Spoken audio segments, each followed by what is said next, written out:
Hey, good evening, everybody. Welcome back to Friday night. We made it through another week. We did it, friends. High five to making it through another week there. Yeah, high five, Joe Mayo. What's going on, everybody? Thank you for joining us here at Role Playing Unlimited here on this fantastic Friday evening. Hope you all had a great week behind you, an even greater weekend ahead of you.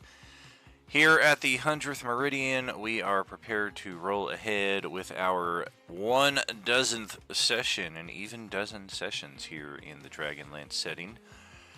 Quite a big deal after not having any Dragonlance campaigns for the better part of 30 years, I would say, at least at any of my tables. So, good stuff here, friends. We are pushing forward here, and we will see just what the adventure holds for us tonight. Looks like we're missing one person here, too. What's going on with that? Good evening, everybody. How's it going out there in Streamland? Thank you all for the big turnout here on Twitch, on TikTok, on YouTube, and on the Facebook as well. Thank you. Yeah, alright. Ah! Meow. Ah! Meow. Hello. Oh. Hello, everybody. How's it going? Good evening to you. It is going well, sir. How about you? Still waking up after my, my short little bit of shut-eye right there. And, I don't know. I know I've done this many a time for those of you who've known me for a good number of years, but this time just feels different than most before in that the challenge rating feels like it's been dialed up a few times. But I'm now 1 week since my last cigarette, so yeah! Congrats. Oh, thank you. Keep going, brother. Thank you. Yesterday and today, hardest one so far. Usually, like, the first 3 days, if I can make it through that, it's kind of like a clear sailing ahead, but the first 3 days were a little easier than usual, and then the last couple have just been just a fucking grind. So who are we missing here? We have 5 players, but we should have 6, right? It's Paul. Paul's not here. Where's Paul? We called him Foal. Oh, false Paul. How you liking the new rig? Oh man, it's running spectacular, especially when since I was able to do that the Gloomhaven stream last night. That was a first. And as far as here on Roll20 and the Role Playing Unlimited side of things, it seems to be allowing us the 4-way multi-stream without any difficulty. And of course with Silver Marcus, he's all the way out in good old Scotland, so he's like 8-9 hours ahead of us. It's like the middle of the night out there, so I mean, that was one of the first things I asked him when he joined here was, are you sure this schedule works for you? So we always kind of give a little leeway in that respect because, yeah, I think it's just amazing that he's able to game with us in the middle of the night like that. Well, he could always be nocturnal. It's quite possible, yeah. I mean, I think he enjoys the later evening, and we certainly enjoy having him at the table. So give him a tag there in the Friday chat, and hopefully he can jump in with us. I love the night. Hey, that sounds. Yep, there he is. Welcome, Paul. Welcome. Good to Yeah, show. he's been here for a minute. Oh, that's funny. Yeah, I turned off all the alerts when people jump in and jump out of the voice chat because otherwise it happens a little too frequently and I get easily distracted. Let me just double check here. I've got Hallelujah. Oh, espresso, the nectar of the sleepless. So yeah, we are here on the regional map, where a brief refresher from last session, our characters, after the session before that, after the problems that we had in Kalaman, thank you, darling. Those caused by our group, those not caused by our group. it was eventually deemed for the best for everyone that our group not linger in Calaman during this time, and it turned out to be a good time in that respect, in that there are some mysteries happening here across the Vingard and Calaman Bay involving that undead Knight Lord Soth.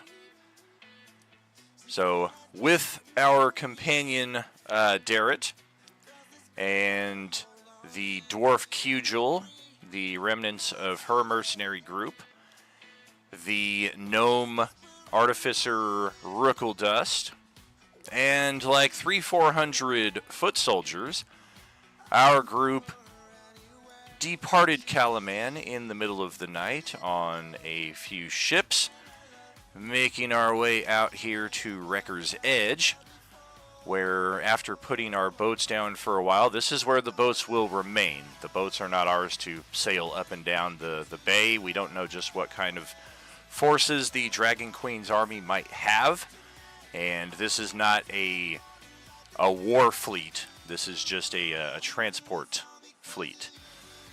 So our group dropped off here after investigating an elven ship that was also docked nearby. We met with an important NPC in the Dragonlance chronology of things, and I'm not seeing his handout right here, but it is an elf named Dalamar, who, just to peel back a bit more there, if you're familiar at all with the Dragonlance chronologies, I think that was the original trilogy of books.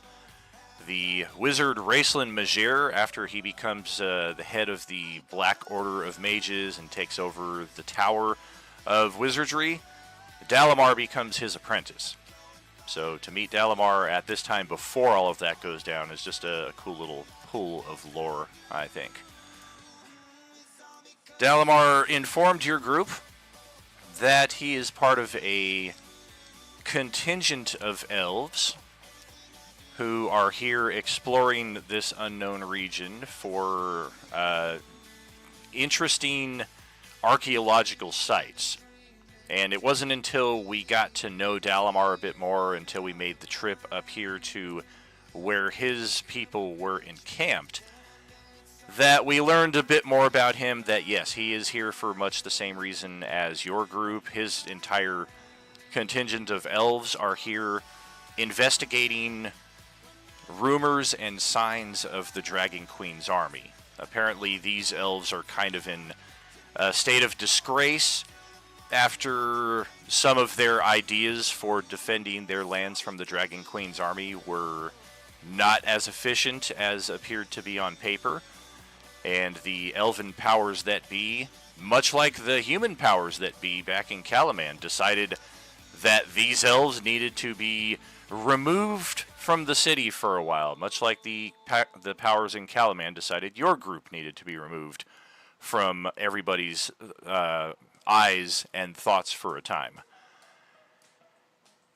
So after learning a bit more about Dalamar and agreeing to work with him in deciphering some of these locations nearby, he etched out a few locations of interest on your map. One of them is a lighthouse.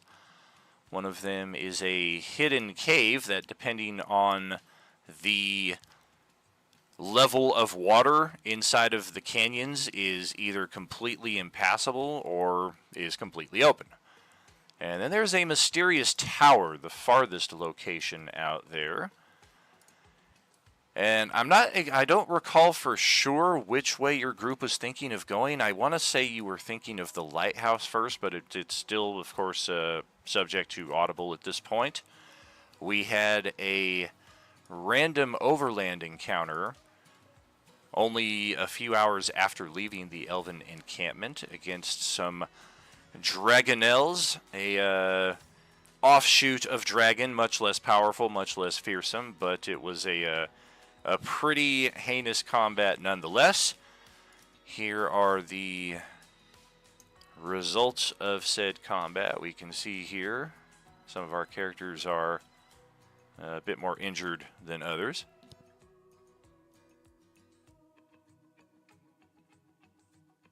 But at least we are all unscathed.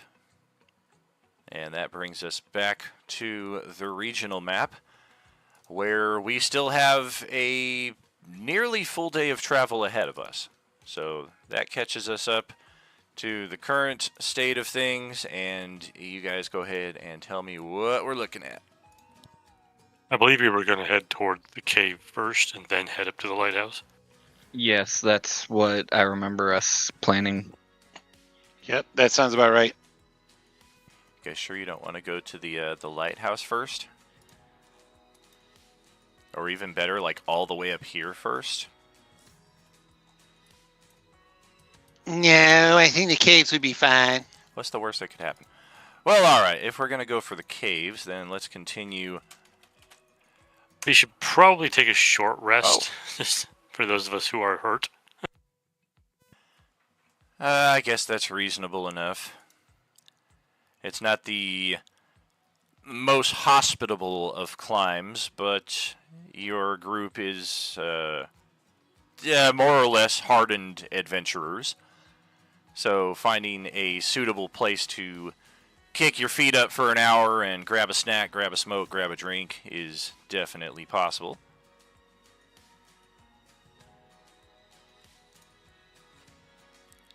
And yeah, for those of you who want to get some short rest benefits, yep, go ahead, click those hit dice, get your goodies back,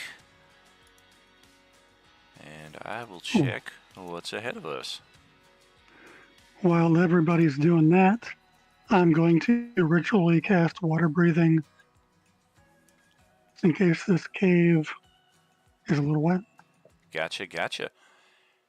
Did we already do that? That sounds familiar.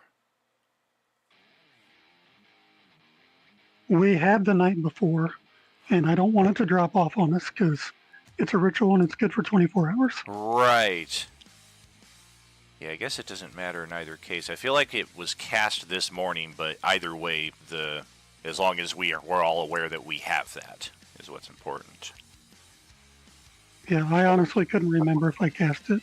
It does sound familiar because we did have some foreknowledge that these lands can flood. So I remember you guys talking about it in game, and then I feel like I remember the spell being cast too. But either way, whether it was cast then, whether it's cast now, results are still the same. No flash floods, but we do have... Oh! Well, that changes things. I'm used to a D10 for a random encounter. This is telling me to roll a D20. And I get a 10 either way, which by normal encounter rules means yes encounter. By this means no encounter. So that's good news for your group as you proceed to make it through the second half of the day. Okay, during this short rest, I'm going to be, cleaning my armor, touching up my shield, and giving thanks to Jerry Jolith that so far that we've come through as unscathed as we have come through. I heard you giving thanks to Jerry. I was like, Seinfeld? What? What? No. Jerry Jolith.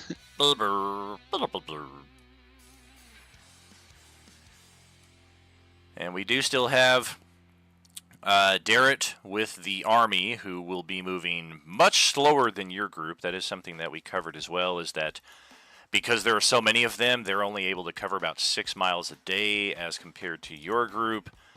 You can generally cover... they're able to cover like 9 miles a day, whereas your group is able to cover more like 12. And it is considered difficult terrain, so if you're moving normal, then yeah, your normal movement per day would be 2 hexes, their normal would be 1. So all that taken into account, we make it to about here. At the end of our first day of travel, we already had 1 encounter. All signs are clear as we begin setting up our watch. Anything special that we want to do with this long rest here?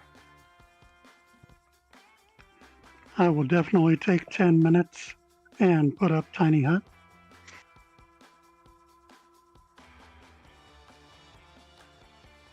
Very cool. Long rest or short rest? Now we're up to a long rest. We did just get a Oh, short rest like 5 fancy. minutes ago, and now it's time for a long rest. Okay, all right. Yeah, I'm how down. about that? It's like a dream come true, like a short rest and a long rest in a 10-minute span. Man, I'm kind of feeling a little dozy here. Dang. Meanwhile, Brad's like, "Oh, great! They get a tiny hut here in the first 5 minutes of the session." Meanwhile, I've got an instant fortress of fortitude, and I can't get a window of opportunity to use that thing. I mean, I didn't say he couldn't use it. I just said it's a very small Sure. room he wants to use it in. Sure. Just kind of picture that that moment with Darren's Kitanak and the thermal detonators aboard the Yuuzhan Vong Star Cruiser. Except in this case, the exterior shot is just the top of the tower kind of popping out of the ship and the vacuum of space. Yuuzhan Vong getting sucked out left and right, all shit.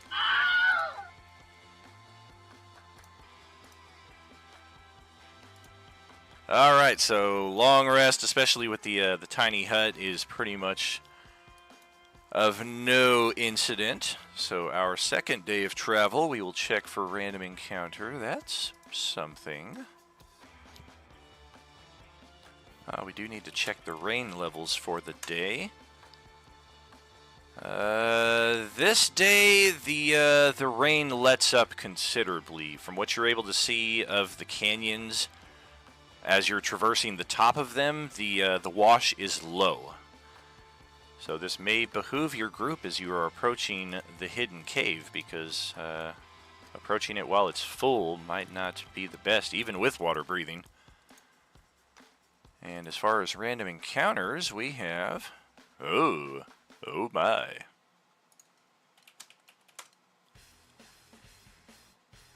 Oh, shit. Alright. That's interesting. 1, 2, 3, 4, 5, 6, 7. Alright. So with the weather being the state that it's in, the canyons being drier, your group knowing that you have to head into these canyons to get where you're going, combine that with what we're looking at on the map already, you guys are already kind of in the canyons or approaching them. Are we traveling above or inside the canyons at the time of this encounter? Most likely above. I mean, again, knowing what can happen inside the canyons, we figure that staying dry for as long as possible would probably behoove us. That's what I was going to say. I'd say we would be above, especially after that flash flood that we almost got caught in. Utilizing my survival check, I would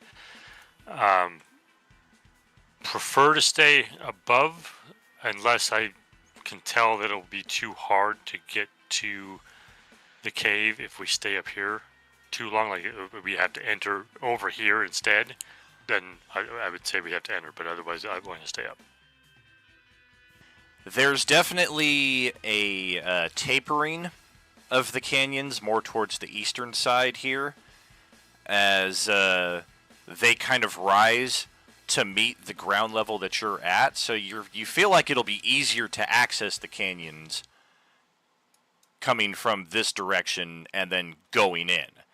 You can, of course, still remain above the canyons. You just don't know when the next opportunity to descend into them will be, or how easy it will be as you get further along.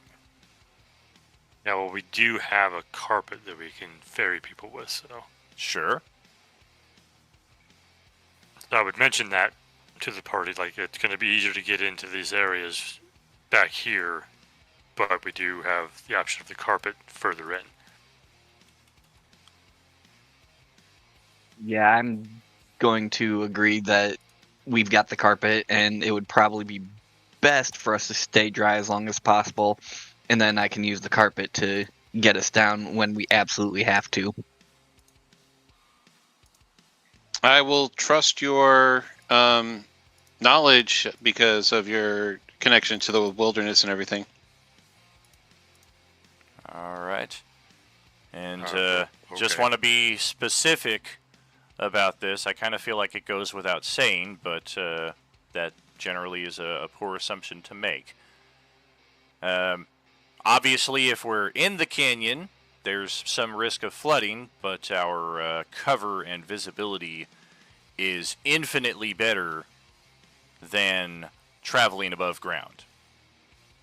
Just want to make sure we're all on the same page with that.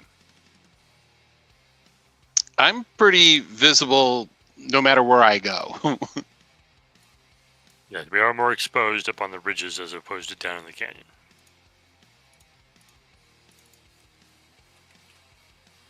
Let's try a little of this. We're going to need a new map set up. Similar to the last one, but a little different. Most of these random encounter maps I had designed for in the canyon, but we're still in position where we can choose. Once we get further up north, though, that becomes a little less of an option. And as our encounter goes, we are looking at... Whew! Yikes. Alright, go ahead and drag your tokens to the center of the map. That's so dumb.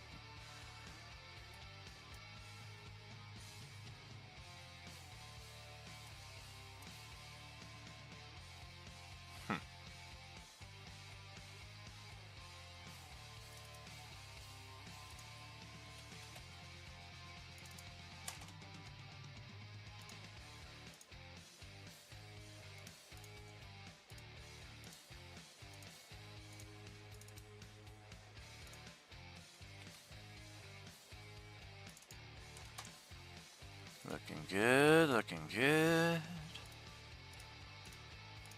Alright, so that's that.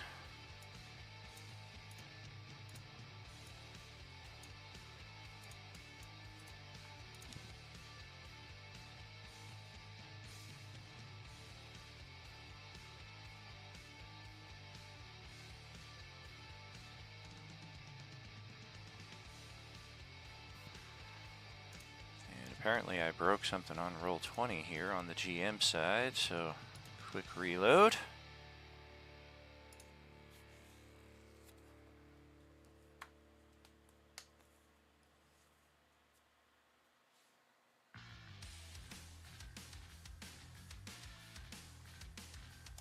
Much better.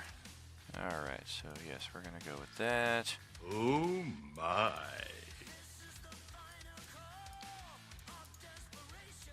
You can dance like Zulu.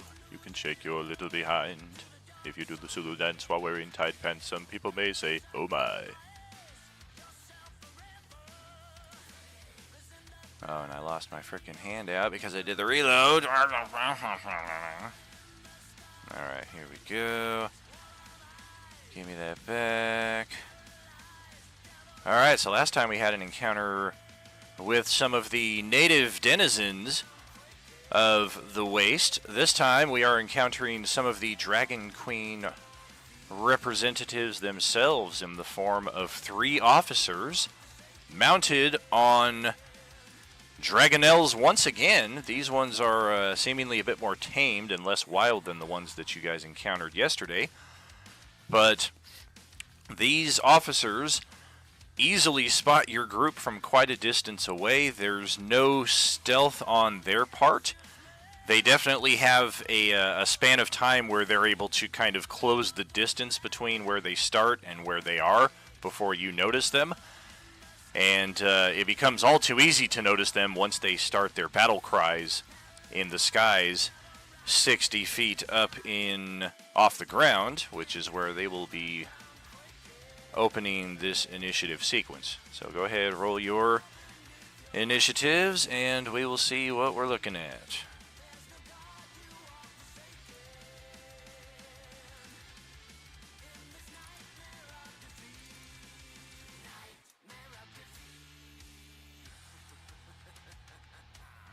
Okay. Might help to bring that out. A 24 on the initiative. Wow. Wow.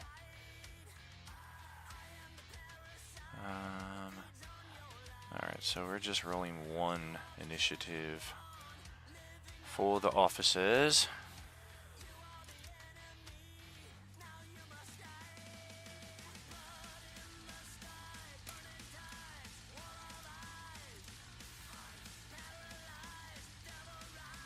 Uh-oh. There they are. Change that up a little there. Hopefully that doesn't F everything up once again, but we're going to try it. Okay. Wonderful. Alright, so they're not going until an 8, so you guys do have a bit of response time as they continue to swoop down on your group. From above, swoop on the group! Hawakan is up first, though. Go right ahead. So from this distance, can we even tell that, like, the army guys?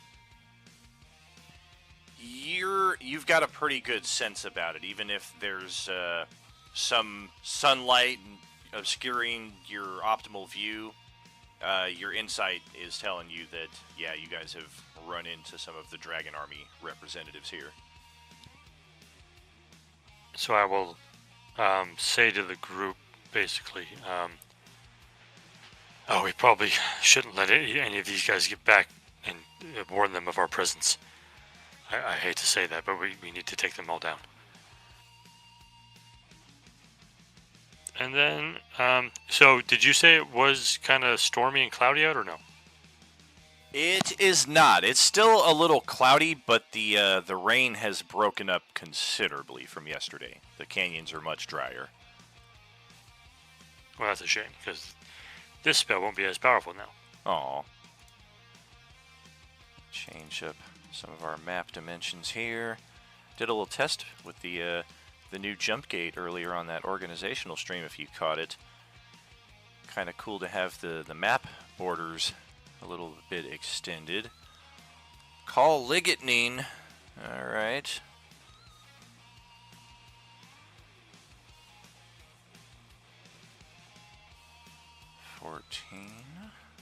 Northernmost, okay.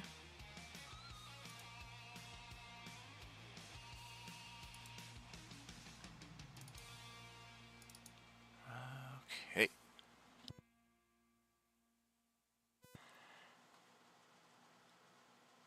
Yeah, they are both getting zapped with that for full damage. Both failed their save.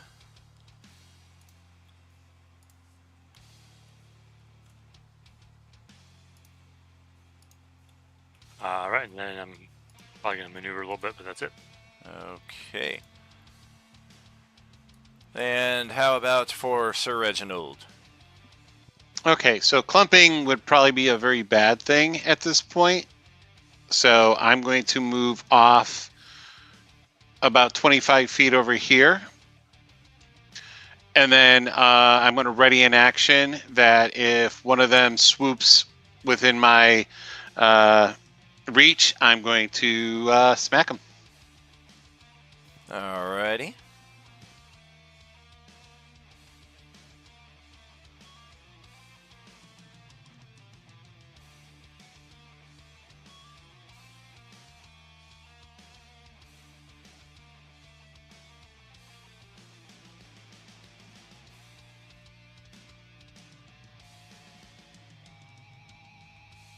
Well, let's pass it over to Doc then and see what you got for your turn. So I'm going to yell for Ziliana to hop on my carpet, since flying is not conducive to her fighting style. And then after I do that, I am going to cast my spiritual weapon over by this guy, if I can get the thing to work. That guy, and smack him with my spiritual weapon.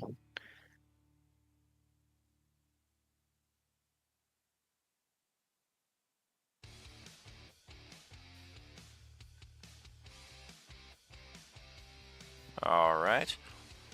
Well, the spell will definitely activate. The attack is well short of the armor class. This guy's got some plate mail on, so nothing doing there, but let me get you a spiritual weapon here. Do you have a preference on the type of weapon? Spear, mace, club, bow, sword, arrow? I use a mace, so let's go with mace. Alright, so we will drag the mace out. Pass that over to your control. You can move it around as needed. We'll also give it a name just in case its presence alerts or confuses anyone. Bam! There we go. Okay. If that's it for you, then Lance is up next.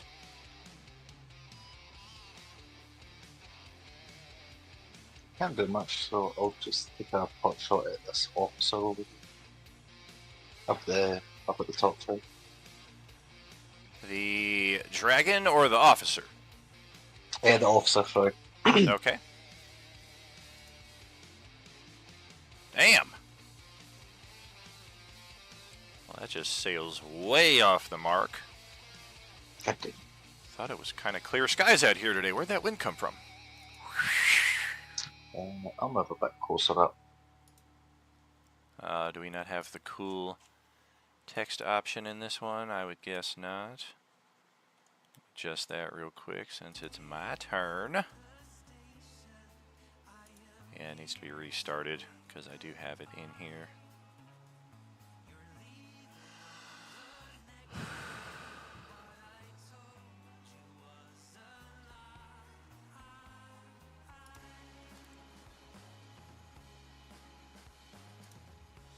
It's not a foolproof method out there, but for anybody who's ever trying to quit smoking cigarettes, one of my mental workarounds is the realization that the stress relief that you get for smoking a cigarette isn't really so much chemical, it's more neurological, because all you're really doing is just taking deep breaths over and over again and filling your lungs with poison. So I just take a lot of deep breaths without the poison aspect. Works for me. May not be so successful for everybody else, though. Alright, officers are up. And once again, I lost my character sheets because I did another page reload. Yarg. Good thing they're both right next to each other in the lineup. This guy's first base, this guy's third base. No, nothing doing. And yes, something doing. Okay. So firstly,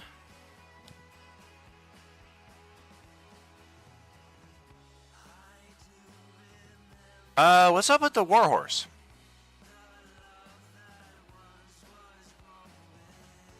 Is it just sitting out there by itself, or is it with Reggie down there to the south?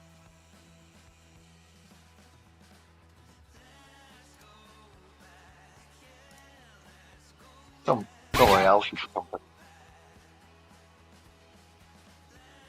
You're gonna die, clown! Yeah. Did Don's push to talk break? Or is he, got No, this- Gail's reading something to me, so I can't hear. Oh, okay. Well, that's fair enough. But, what's up with the warhorse? Is it with you, or is it just sitting out there by itself? The warhorse is going to be off by itself, Alright. because actually it would probably move up out of the way out here, because it's got gear on it, and I'm not going to be mounting it Okay. at this point.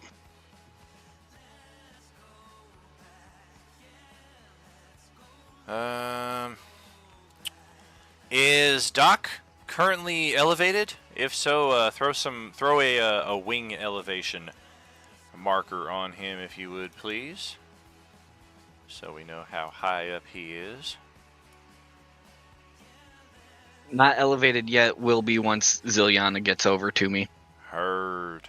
Okay, well, with the exception of J-Man, actually J-Man's even in range too. So 1, 2, 3, 4, 5, 6, 7 lovely targets. I am thinking...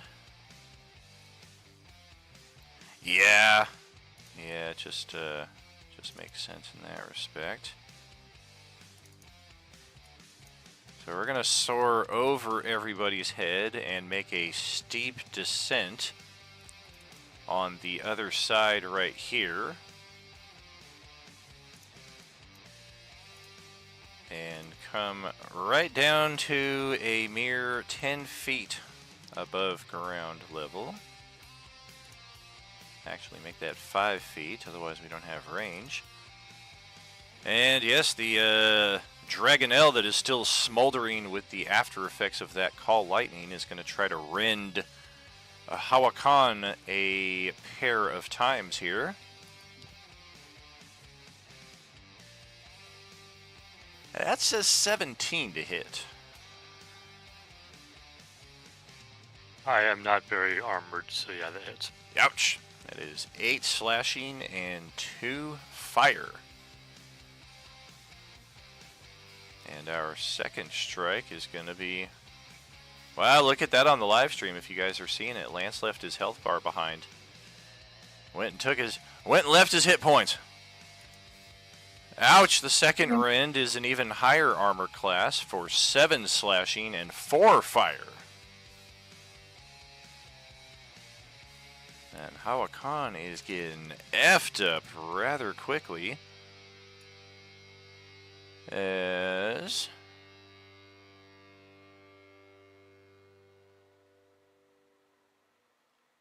it's going to stab out with a vicious lance attack. Mother of ass! 24 to strike for 7 piercing and 4 fire. And just like that, Hawakan's hit points are dangerously low as he stabs out a second time. A 15 to hit. I've got a 14. Oh! Well, that's 9 combined damage. So that will drop him to 0. Well, I won't need to roll my concentration checks then. I guess so. And then we're going to use our Assault Orders, which is a rechargeable ability. He is shouting orders to 2 other creatures within 60 feet of itself. If this target has the Draconic Devotion trait and can hear me, the target may use its reaction to make a single melee attack. So we're going to just kind of tap our Dragonelle on the shoulder and order it to take a rend attack on the wizard standing right there. Of course. And against Kadar, it gets an 11 to hit. Even a wizard that misses. Right? Jamie's just like, man, I could have used 1 attack that missed. The fucker's hitting every time. Alright, so that is this pair of Dragon Army people. Our second pair.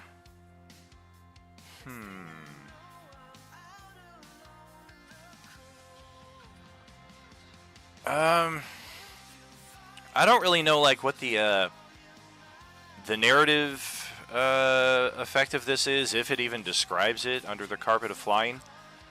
But if I'm like floating 60 feet above you and I'm looking down at this scene, what does it look like to me? Like, do you kind of have like the carpet already out and it's just kind of floating 5 feet above the ground and you guys are like waiting to sync things up to get on it? Or like, how does it look from my perspective?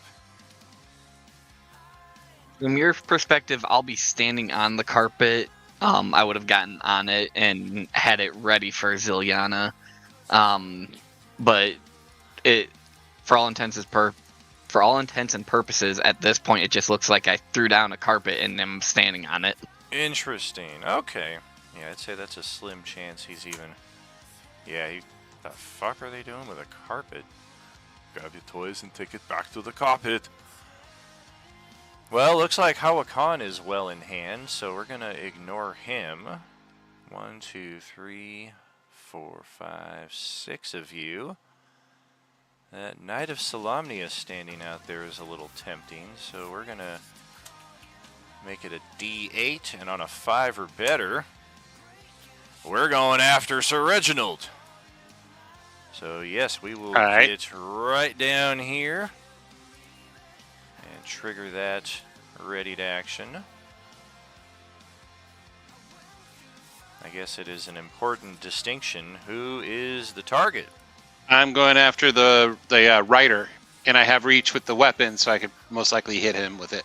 All right, that will touch my armor class by 1, in fact. So that Dragon Army officer. I mean, doesn't this look like a face you can trust? Oh yeah, definitely. All the artists in the TTRPG community for these official game releases. And this is what we get for Dragon Army Officer. I'll never freaking get over it. Does the army officer also have a shield? I don't think he does, in fact, yes. Oh, okay. Yeah, he's got a shield and a lance. And he's got a crossbow hung at his side. Then his armor class should be 20. Interesting. I wonder why it says... I mean, I still hit it, but, Is you know, his because... Dex? No, his dex is good. Yeah, you would still hit it. Yeah, but Dex wouldn't apply to plate armor. Sure, yeah, very true. I don't know why that is, but whatever. So yeah, we're going to reach out with that Vicious Lance a pair of times here on Sir Reginald. First attack is a 13 to hit. The second is a 20. Dirty 20 to hit for 13 piercing and 2 fire. Okay, well, I'll take 10 of the piercing, and how much is the fire? 2 fire. And I'll take the 2 fire. Okay, the Dragonelle will reach out with a pair of rending attacks, likewise missing once, and a 21 to hit the second time for 10 slash and 1 fire. Okay, I'll take the 7 and 1, so that's Okay. 8. And then, important to track these. Purple marker usually is what I use to show that rechargeables have been expended. And yes, we're going to shout over at... Oh, does this... Yes, he does. Yes, you do. So yes, we're going to shout over at the Dragon Army officer here, who has not used his reaction. And just kind of tauntingly say that you'll have better luck than your steed. And we're going to try to get this guy to bleed.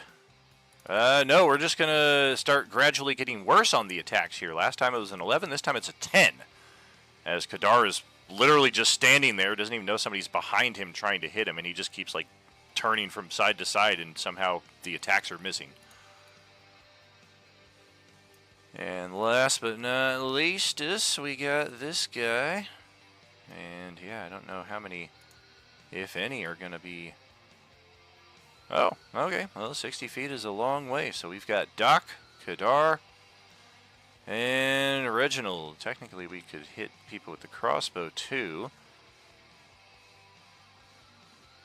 So, yeah, let's just see about that.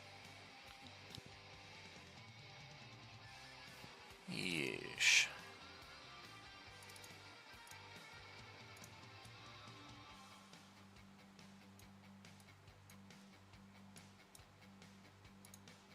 Oh, come on. And that's only 40 feet to put down here next to Sir Reginald. Might as well make it 45 and get the loose flank. And then after the fact, we will ascend back to a height of 15 feet. And the Dragonelle, of course, has a flyby attack, so no attack of opportunity, even if Reginald somehow still had his reaction available. So Dragonelle is going to attack twice with flank advantage. Oh boy, 22 and 20. 14 slashing and 3 fire from the first attack.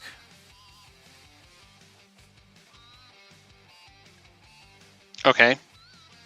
And the second is 8 slash and 5 fire. 13, so that's 10 points right there that I take. And I'm down to 3 hit points. The officer will gloat and say that Knights of Solamnia are antiquated, outdated, and soon to be exterminated. Happy And you are cowards for ganging up on a single fighter. But may your cowardice be your downfall. Well, his cowardice has given him a 22 to hit for 13 combined damage, so we got another fallen party member here. And this is a disturbing turn of events for a random encounter, but we did literally roll the highest thing that we could possibly find for a wandering dragon army sortie here as well. And as your characters fall unconscious, some of you start to wonder if perhaps the canyon might have been a better idea. These guys might have just flown right over you. So that's that. Second vicious lance attack. Since we're in range, we'll try touching the untouchable wizard here. Hey, a 16 to hit for 13 piercing and 4 fire. You mind if I throw a shield up on that? I mean, I don't, but the officer kind of gives you a sneer. Awesome. Just kind of impacts this invisible force, and he kind of looks down at his lance almost like, they did make it the proper length, didn't they? And then this is where I fucked up before, but it's a good thing the attack missed anyway. It's an important distinction. The Assault Orders ability, it does say that the target has to have that Draconic Devotion trait. Of course, the other officers do. The steeds do not, so I cannot just tell the steed to attack Kadar, which I did, but fortunately the attack missed, so just a accidental but fortuitous flub in that respect. We're going to hold on to our recharge here because, yeah, we just don't have any way that we want to use it here. So Ziliana is up near the bottom of the initiative. All right. I will go towards my boy Doc P, who is so kindly waiting for me. Love him for that. So we'll go over, we'll get on said carpet, and apparently... Okay. And then I will have us fly over to the one that is on our left over here. About there-ish, I guess. And we're going to do what I do best and stab and pray. All right. Oh, things are small. Hello, Who is little thing. the target, the beast or the officer? The officer. All right. We'll go with this one. Oh, damn. I see you're sitting on some inspirations there. If you want to use one of them to get that 21, that will turn it into a hit, and you would get the sneak attack technically since Doc is nearby. Yeah, I'll burn one of my inspos here. All right. Yep, It'll which have to one be it is. a heroic Heroic? inspo. Yeah. Yeah, that's right. Oh, damn. Well, that's unfortunate. That's one of the few That's the one that heroic doesn't- inspirations Ah. that don't let you reroll something. It's Oh, got its own really? special effect. But that is a badass effect right there. Do I Just in my right click. subscriptions have inspiration? Not for this campaign. This is our one campaign that does not benefit from our subscription bonuses. Okay. Okay. So, damn, yeah, that is just a near miss, unfortunately. Unless somebody else has a heroic inspiration they want to give you. The vanilla one has to be claimed like before you do your roll, right? Correct. Yeah. Well, okie doke. Kadar is up next. Looking around at all these All falling right, things are pigs. moving. Things are moving a little too fast for Kadar. Let's try to slow things down just a little bit. Ooh. Pretty sure that can hit all the bad guys. Yeah, they grouped up nicely No for me, measurement. so Nice. Wisdom save. Okay. Start with the mounts. 1, 2, 3. If the DC is correct, one of the mounts made the save. The other two did not. So we'll use this little yeah, that's right. down arrow to represent the slow. And then the officers, wisdom saves. Oh, they are proficient in this one, so we'll see. 2 and 3. Oh, a natural 1 and nothing doing on the third one. Only the middle guy here made his save, so pretty timely and effective use of the slow spell there. Drop that, drop that. 2 of the mounts and 2 of the officers. All right. All right, I'm going to move just a little bit and get out of the way.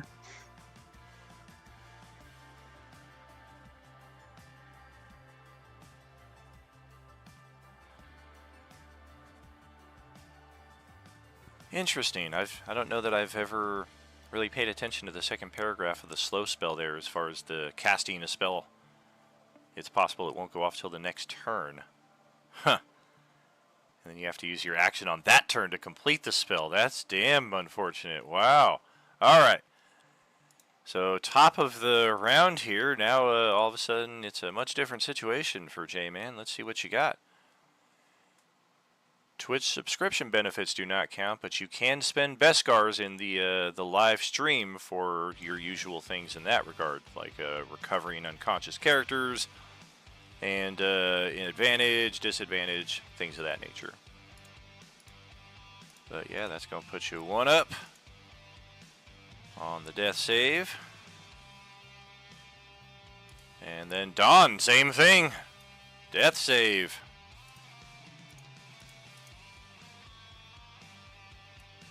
Also 1 up.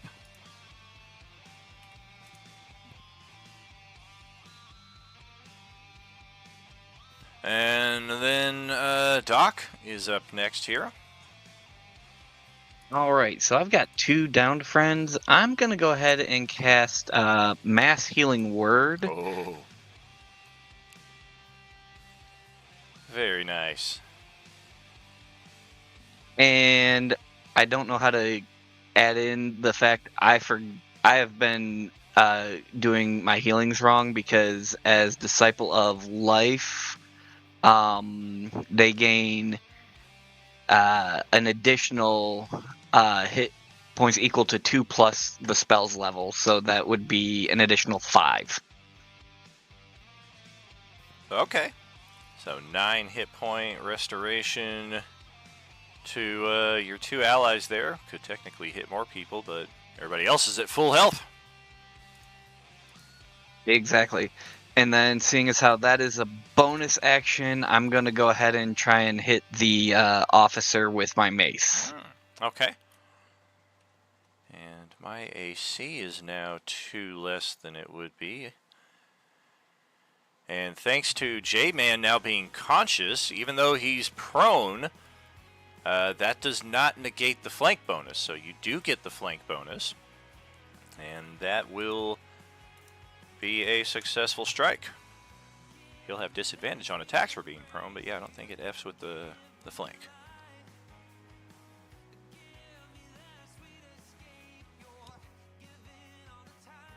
And that'll go ahead and end my turn. Alright. Lance, who was pretty much on point, is now, well, just watching everybody kind of fly right over his head and go attack everybody else. Just spent this whole time stretching. So, can I give someone a potion with a bonus action? Or am I crazy? You can, yes. I'm going to run down here, 30 feet, next to Reginald. Feed him a potion of healing and take 2 attacks on the. Yeah, I'll take 2 attacks on The officer. The officer, okay. The officer, this is the one who made his save versus the slow, so his AC is still pretty decent, but otherwise, yeah, totally eligible target. And do you want to roll the healing potion, or do you want Dawn to roll it? I'll roll it, but I've got it picked up. Ooh, 10. Whoa! That's what's up right there. 2 attacks. Thank you. I appreciate that. No problem, I got you. Oh! Well, that will land. Chop off this guy's hit points nicely.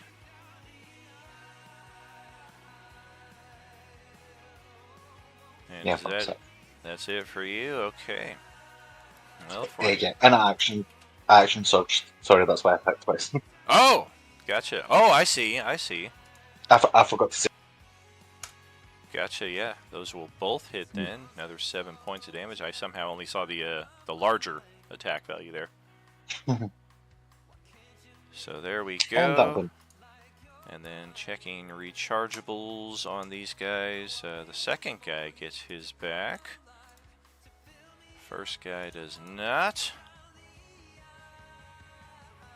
And yeah, we're getting a little Rechargeables, a jacked up subproduct of Lunchables. here. Available at all Wallbogs. So let's start with this over here. We are both slowed. We are both at 5 feet of height. Hawakan has regained consciousness. And we have a demonstrable healing on the field. So yes, we are going to turn our attention to the healer. Officer will stab out twice with the lance attack. It's a 19 to hit and a 15 to hit. He can only attack Both hit. once because it's slow. Oh, good to know. I did know I lost my reactions. Yes, action or bonus, and regardless of Shmurna, you can only make 1 attack. So a 19 to hit. That's gonna hit. Okay, it is 10 pierce and 1 fire. And then likewise, the Dragonelle will have its attacks cut in half. We'll take 1 strike on the dock as ordered by the officer. That's a 10 to hit. Nope. And then at the end of our turn, we get another wisdom saving throw. So we'll check the dragon. Nope. We'll check the officer. Nope. And Does that ability require a bonus action, or is it like an instant? which ability? The one where he told the Dragonelle to attack. It is an instant, but only if he has it available. And that is one thing I effed up on. He can't tell the Dragonelle to attack. He can only have the other officers attack because they're the only ones that share that same ability. Got it. Okay, thank you. Show. So we'll check this one over here.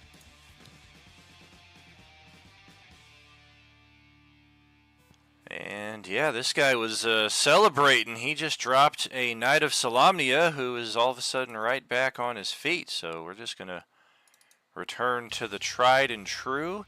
We are slowed, so we only get 1 attack. And even with flank bonus, that is a 16 to hit, so nope. We will have the Dragonelle do its pair of attacks because it did not fail the slow.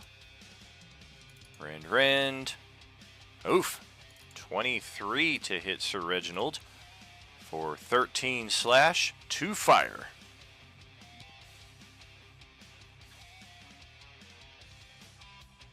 And then we'll check the wisdom save on this guy versus the slow. It is a success.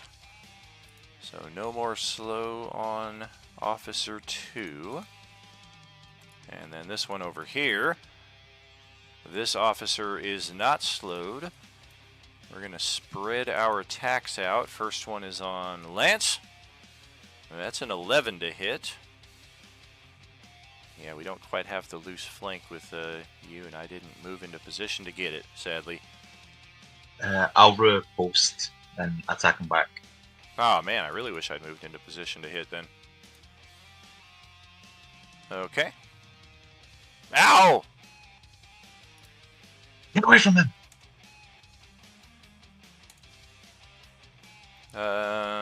You also get the superiority die added to that, right? Yeah. Oh, yeah. Don't forget that. Looked like a good amount of damage, but that's because he rolled max. Damn! Oh, max! Ouch! yes! Oh, gosh. Man, this guy just lost fucking 21 hit points on a missed attack. I have to protect Reginald. No, you don't. I was attacking you. Okay, so now we're going to attack Reginald. Perhaps a bit more cautiously. Flank bonus. That's a 16 to hit, so even with flank bonus, both of these guys only got a 16 to hit you. And then the Dragonelle is slowed, and the Knight is our primary, so we're going to take one rend attack with flank advantage, and the best we can do is an 11. So wisdom saving throw against the slow. Damn. 16 for the Dragonelle, so we will get rid of that. And that will close.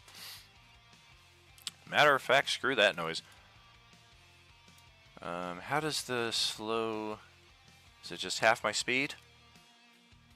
Speed is half, Yeah, okay. half your speed.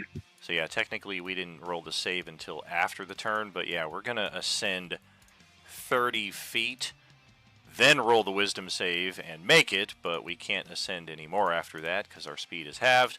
But yeah, after getting chopped and brutalized on a missed attack, this guy is going to rear his steed a bit out of range and to a better position of safety. As then we will pass it to Ziliana's turn.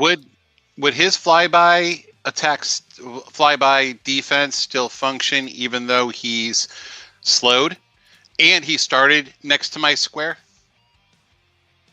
It would. I don't know that it matters where he starts. It just says it doesn't provoke attacks of opportunity when it flies out of an opponent's reach. Oh, okay.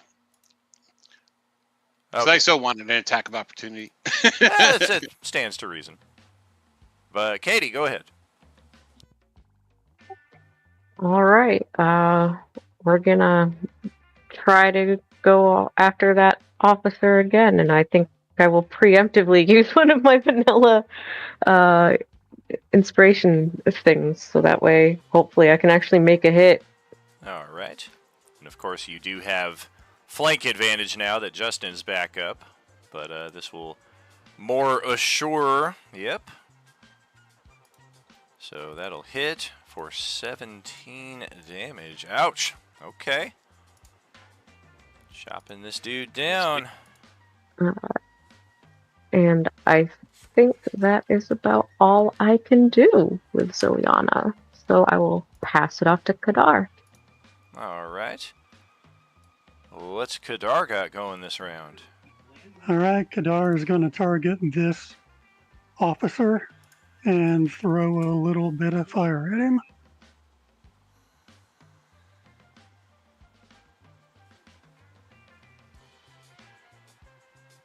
All right. Looks like the second two should hit for 17 fire damage.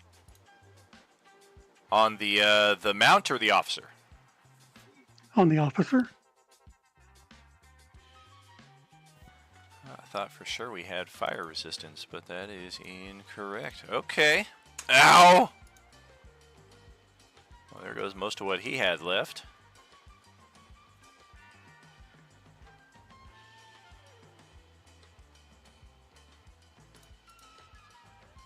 And a turn for you there? Yeah, I guess so. End of turn. All right. So over to J-Man, who can now get back to his feet for the first time this hour. I'm going to stay laying down for the moment. How high up is that guy? Just floating 5 feet up. All right. So I'm going to cast Thunder Wave, like, up. Okay. To hit, so it hits him, but nobody else. Nice. I mean, it'll hit the mount too, obviously. Right. And possibly it might knock him off the mount in the process. All right.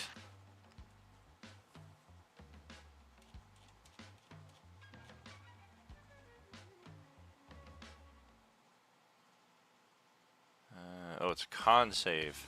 Thought it was a dex save, which Slow would F with. The Dragonlance made the save.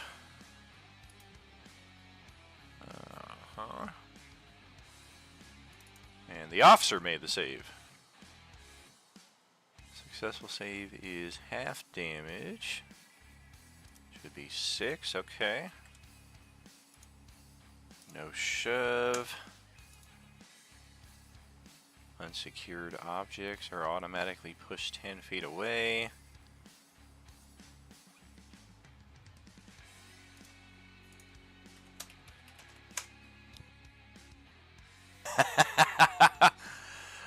This guy was not the best at securing his pack to his mount this morning, so the thunder wave just blasted his backpack onto the ground there, and yeah, there may be some interesting things inside of there. Let me see if I can find something in my object library here. Perfect. Leather backpack. Oh my god, look at the size of that thing! Ah! Heward's Handy Mansion. Ah! There we go. That's a little better. I guess if we're playing it true to scale, something like that would probably be... Yeah, I know. That was a 5-foot backpack. Yeah, I mean, that's typically like the minimum that it'll start off as 1 square, and then I have to kind of like finagle it from there. But yeah, like, what was that? 8 by 8 squares by default. How many Kender can you hide in a backpack? Yeah, for sure. All of them. Wow, this is cool. How concerned does he look that happened? Roll an insight. That's not going to help me.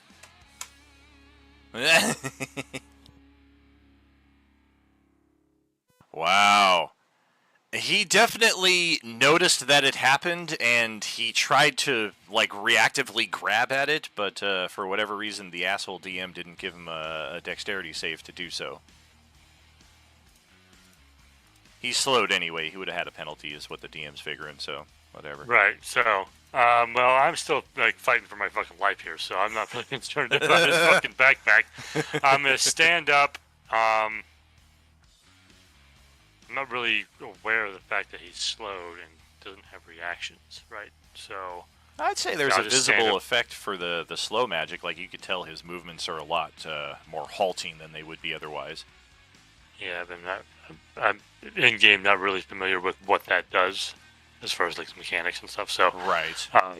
I know he's slowed down somehow. I don't know that it'll stop him from attacking me for leaving the square. So I'll stand up and remain here to give flank advantage still, but that's about it.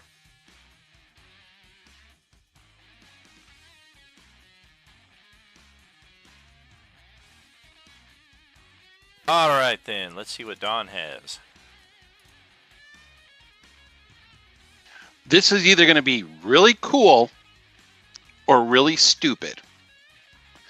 So, what I'm going to do is I'm going to utilize Misty Step. And I'm going to Misty Step on the back of this Dragonelle over here. And I'm going to push this guy off with an athletics check.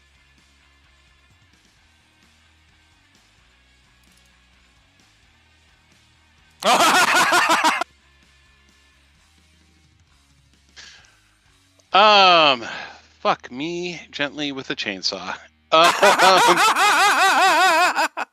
Double nat ones? Are you serious? Reginald Okay. falls. I told you, Katie. He inherited your spirit. Oh man, first No roll shit. of the night on Monday night. He started off with or Wednesday night. He started off with the natural ones. All right, it's possible for you to still beat me here with natural ones though. So we'll see. Can I use the inspiration card? Is it heroic? No, I only have the vanilla. Oh yeah, you gotta declare those before dice are rolled. That is so dumb. I mean, man. That's the difference between the vanilla and the heroic. If you got a heroic, you can use it after. If you got a vanilla, you got to be a little Hey, more Dan. tactical. It's like, why? Hey, Dan, Yo. your counter athletics check is going to roll a 3, and I'll use one of my portents. Okay. I don't know if his pluses will still beat it, but he's getting a 3. Post the ability.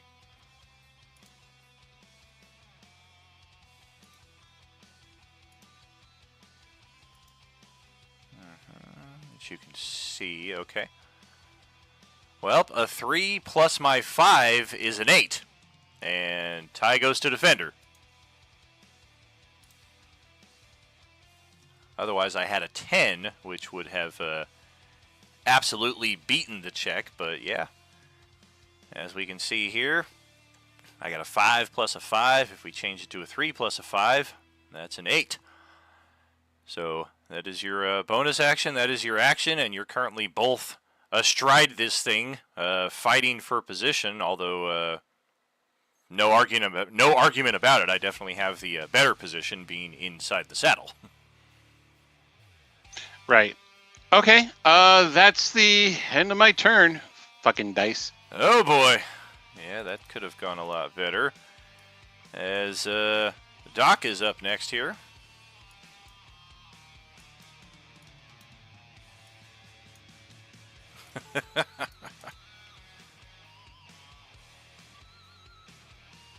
Okay, so I'm going to start off by moving my spiritual weapon over here and swinging at the officer. Now, with Reggie being on there, would we be in front of or behind the officer to where I could get the flank on the attack? I would say there's no real chance for flank, but because we're squeezing into the same space, it's the same translation mechanically. We would have, you would have advantage to attack us, we would have disadvantage to attack. Beautiful. So that spiritual weapon's going to swing at him. Okay. Oh, good thing for that advantage. And good thing you rolled good damage. I only had 4 hit points left, but you could have left me hanging on with just a little bit. As it is, first officer is killed. Can I shift into the saddle? It's not really a move or anything like that, but it's like now that the saddle is vacated and there's really no space because we're kind of right next to each other. As long as that doesn't translate to a mistaken perception that this is now your steed and you have any degree of control over it. No, I don't have any control over the thing yet until I break it, you know, like any other steed, because That's right. this thing's, you know. So, yeah, I'm going to have to try to break this thing if I want to keep it.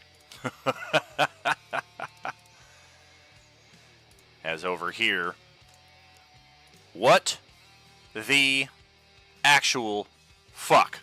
Just mid-combat, random encounter, you find a replacement and decide that I'm not good enough anymore? No, I just want... Oh my gosh. I want sugar cubes. Somebody get me some sugar cubes. He just dumps all of your gear on the ground and just fucking walks away in a huff. Alright, so that is spirit. That's just your bonus action. What else you got? I'm going to swing at the officer I've been swinging at with my mace. Okay. We do not have a flank advantage there. It wouldn't matter anyway, and that's even with the AC reduction from slow. That's going to clink off of his shield there.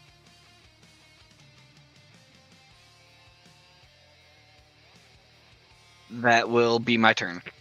All right. So Lance is up in the order. Would there be an object interaction to pick up the backpack?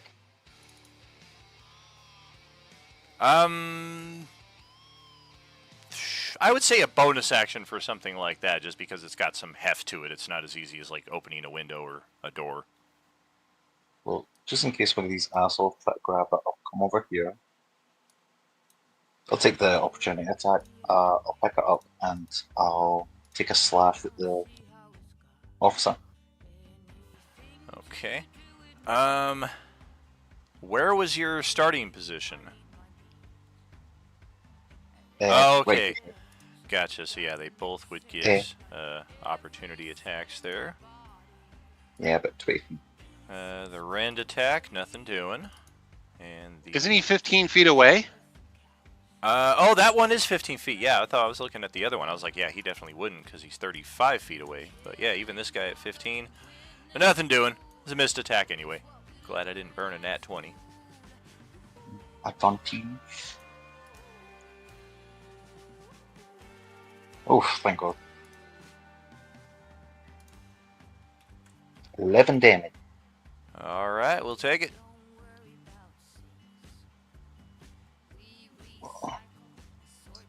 That'll be Okay.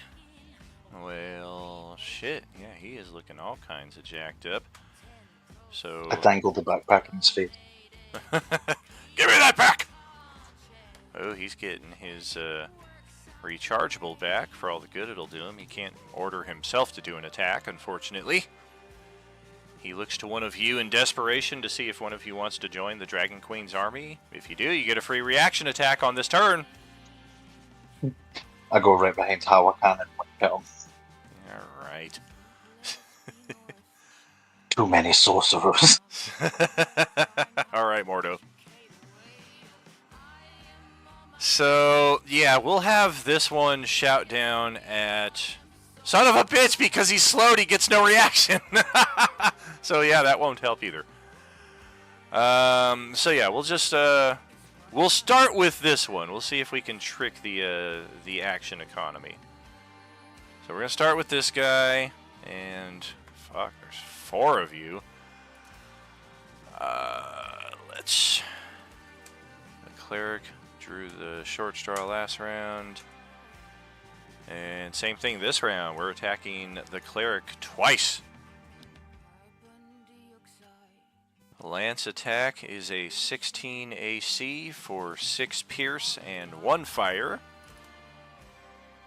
And the Drake's Rend is very good damage, but it missed your AC by 1. And then, yeah, I mean, they want to trick the action economy, but this guy also has some attempt at his own preservation. So, whatever the GM had planned is not going to work for him. As we are going to fly-by attack and ascend 30 feet out of range here. And then we'll roll those saving throws against the slow. The Dragonelle made the save. The officer did not. So the Dragonelle, we can get rid of that. And the officer is bleeding profusely, and he kind of starts looking around on his satchel and then realizes that what he's looking for is in this guy's possession. And then as this guy has his turn... I don't know about this. I'm going to try a morale check. Fuck morale, we got this.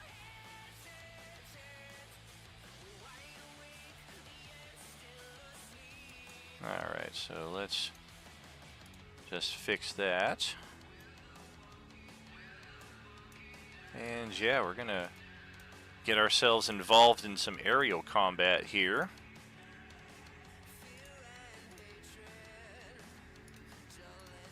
Match the height.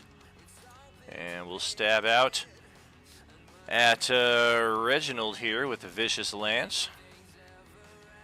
That's a 19 to strike for 12 pierce and 3 fire.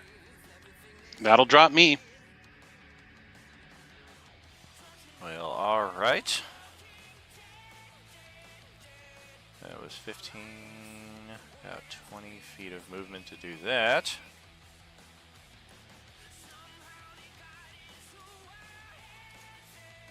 And exactly 40 feet to get over here and descend into melee. And we will stab out at each of you a single time. I'm sorry, just once because I already stabbed Dawn. So this is oh, we're gonna attack Hawakan. Okay. Lance, 24 to hit for 13 damage total, 10 pierce and 3 fire. I hate these guys. Yeah, they are freaking coming to play in a vicious way. And the Dragonlance now has its 2 rend attacks, which we will direct in Doc's direction. No, and a 22 to hit for 11 slash and 3 fire.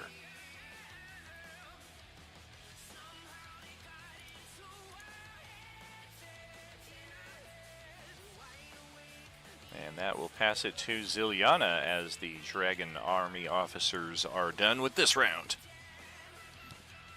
Just a reminder, Ziliana, the carpet is 60 feet of fly. Okay, fun, super groovy. Let's see, how far away did they just move? But then we'd get an attack of opportunity with these dudes.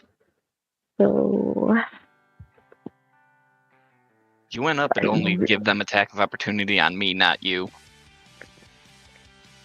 I can get the one that's. well, you got like 33 out of 67 of your HP though, so. But I mean, if you don't mind, I'll go past these people and go to the ones that just flew away from between us and Hawakan. I want to finish this motherfucker. So if you're fine with taking an attack of opportunity, I would very much like to follow after the dude that is almost very dead. Go for it. All right. Well, we'll try to rend the Doc. That's a 7. And then we'll try to pierce the Doc. That's a natural 1. And I'm going to go for the officer again, the beautifully sketched out officer that's just belongs in the Modern Museum of Art, honestly. We're going to try a charisma check to dissuade you.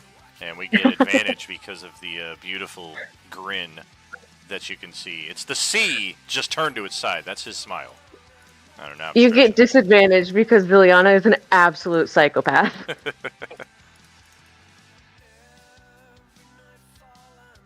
Oh, God. A miss. So sad. So sad. Oh, where was that vanilla inspiration before the attack I this round? know. I know. Killed him It was the outright. opposite on the one that I did use it for, too. It was like a 20 on the other side and then like the 9 on the... Damn. Oh, Heartbreaking. yeah, this is just like how my week has been. So it checks Man. out. Checks out. I would say same Okay, for me, so- but I'd have to be on your guys' side for that to be true. I have not been kicking ass anywhere to this degree this week. On any level. No, I've been rolling nat ones all week. So in life, I've been rolling nat ones. So if I were to disengage, would that also apply to Doc? Or would they get an attack of opportunity on Doc if I were to want to disengage and fly away from them a little bit?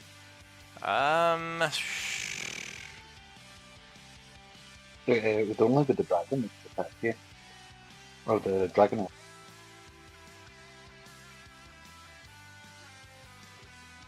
Yeah, I suppose that could count for both passengers. I don't really know how the raw would play into that, but for the here and now, that's fine.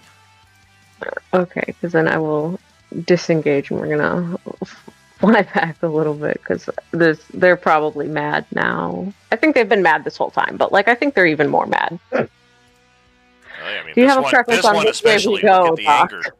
I know, like that anger. I haven't seen that kind of anger in so long. Oh my god. Yeah. Doc, do you one's have a just preference dead, on which though. direction we fly away? If he has become a threat. The wheel. Oh, don't give me a wheel. I'll turn us right in.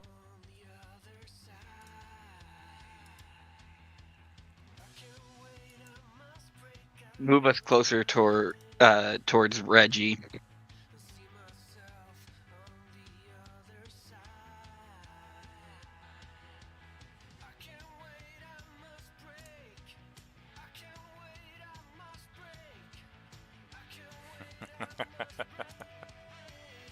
And we should have the 30-foot wings on us right now since we flew up 30 feet to match the officer. Yeah, okay. And then that will be the end of my turn.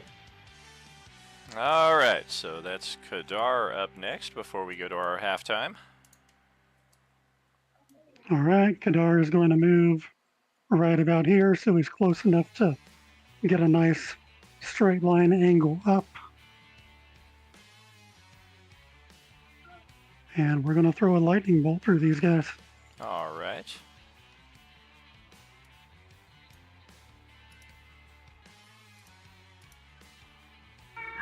So it's a deck save, so the one officer has disadvantage on that. Right.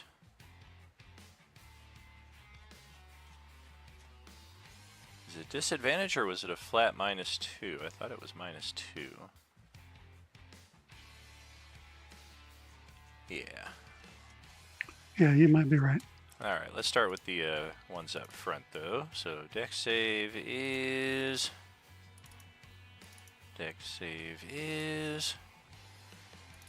Well, the Rider made it by 1. The Dragonlance rolled a natural 1, so 31 points later. Ouch. That is a good chunk of its hit points.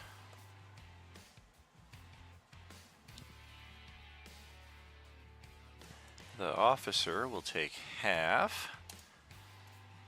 And then over here, doesn't matter if he makes his deck save, 15 damage is going to be enough to kill that officer outright. The Dragonlance, however, is in an interesting spot. We failed the save. And we are now just bleeding profusely from 30 feet up, as this Dragonlance now has only a handful of hit points left to its name. Which is Arthur, by the way.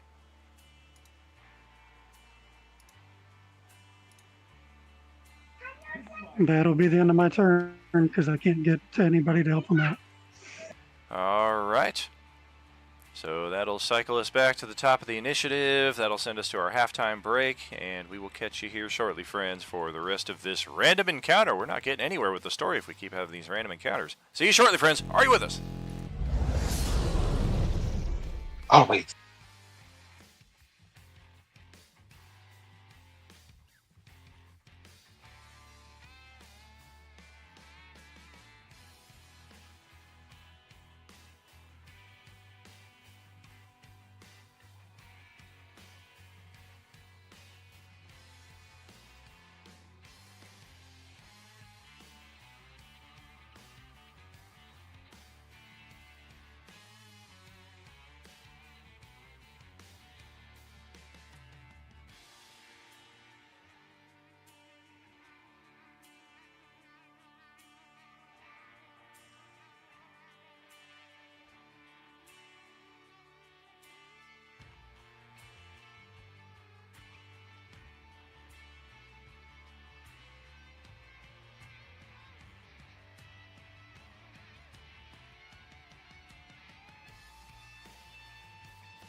think we should shed some more blood. And J-Man, you're at the top of the initiative with a mighty death save ahead of you. Oh boy. Oh boy, indeed. Woo! And just as quickly, Dawn, same thing.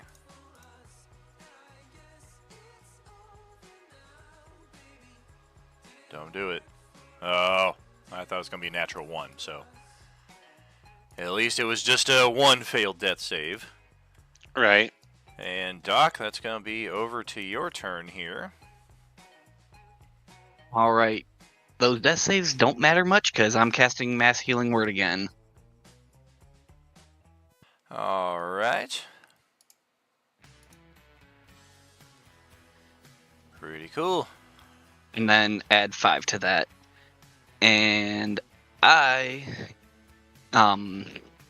actually, yeah, I'm going to go ahead and take 5 as well due to my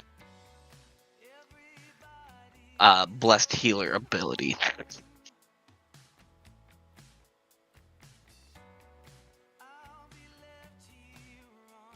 Could you take another 5 and just heal yourself? Yeah, I thought you could have just been one of the targets of the mass healing word, so you'd get 10 instead of 5.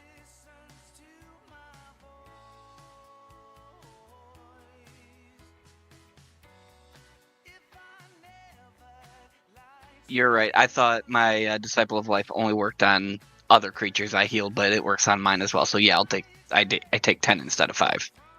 Very cool. So that's your bonus action then. Yes, and for my action, I am going to Guiding Bolt this one here. Okay.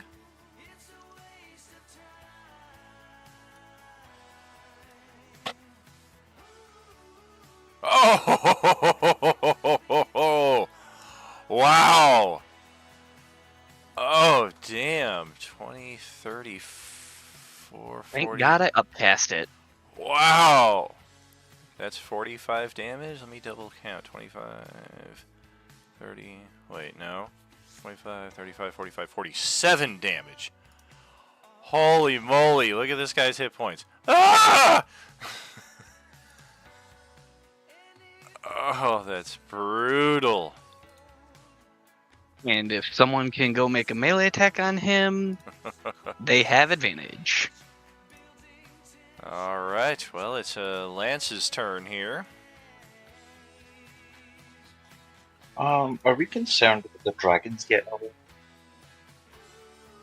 Concerned about the dragons what? Getting away.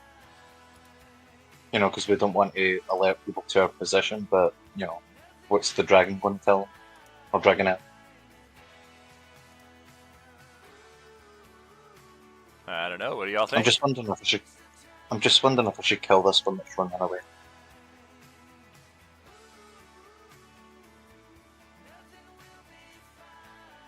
I have no real opinion on that. So, I mean, if you want to kill the dragon and so it doesn't get away, because they may, after losing the rider, may end up flying back to their units, and that will also give away the fact that something bad has happened. I think this one's kind of die hard, so I'll attack the one that's running away. I mean, the fact that they never returned from their patrols will also indicate something bad happened. Very true. They could have just started their patrol. But they wouldn't know where along their patrol that they've gotten. Well, even if they get back, I don't know how intelligent these things are. It's a good thing they got GPS on these dragons. See, that's always a way. Oh, that's what's in the bag, isn't it? There's an air tag in the backpack.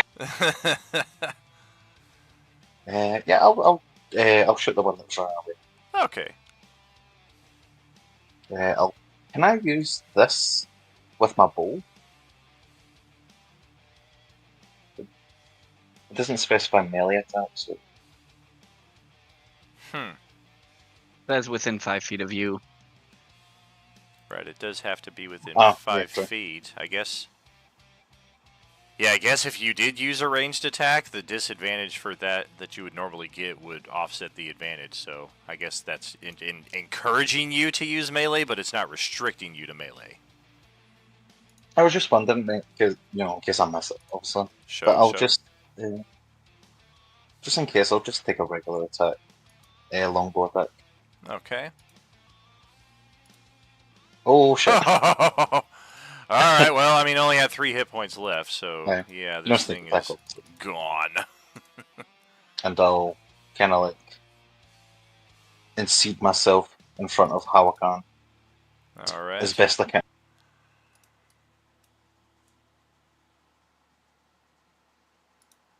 And that'll be. Well, shit. Yeah, let's try that morale check again. Last time we were so confident. This round, not so much. Yeah, we are not liking what's happening here, so we're going to forego any attacks here and just order our steed to double time it out of here. So 15... That's 40...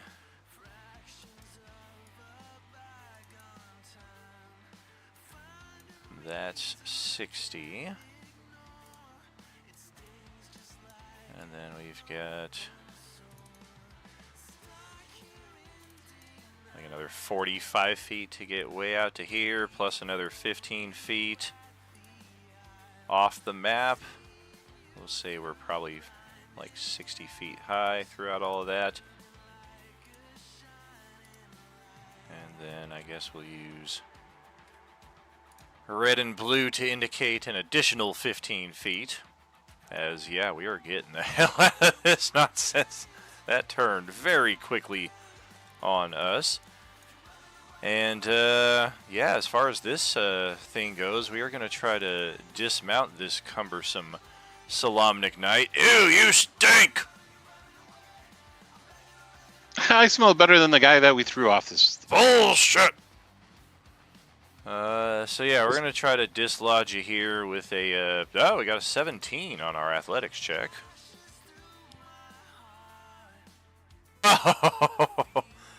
Wow! Alright, so thankfully we are, shit, actually not so thankfully, we're 35 feet up when we dislodge you. I will reaction cast Featherfall on him.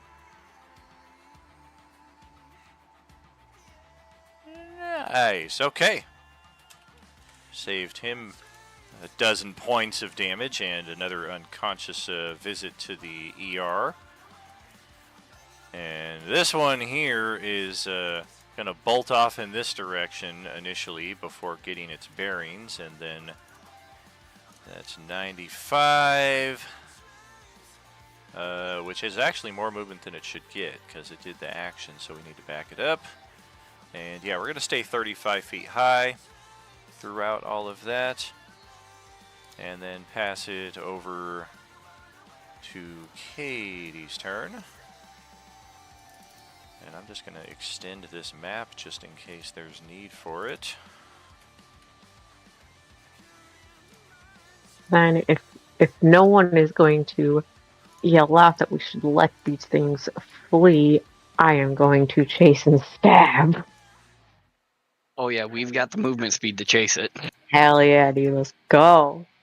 Okay, so I think, what did you say, 60 feet, right? Yes, 60 feet, Okay. and then obviously you can do dash it.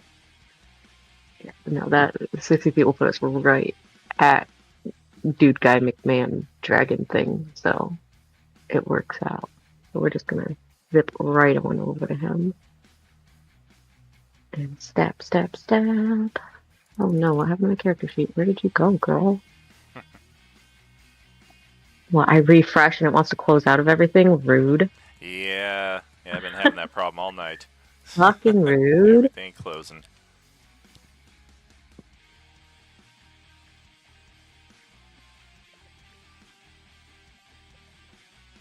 feel like Roll20 needs like the fucking Jeopardy music when it loads things. Absolutely. There we go. I would load it into our soundboard if I could use the full 30-second clip. Oh my god, that'd be so funny though. Step. No! Oh, for goodness sake, come on. Both I and Ziliana will be screaming in frustration for the next 30 seconds straight. But that's like all I can really do, and this will keep us right there. So when we circle back around, we're still right there, and Doc can take a wing / spell or whatever at this dude. So we'll just stay right here and scream in frustration and break Doc's eardrums. All right, how about Kadar? What's he got?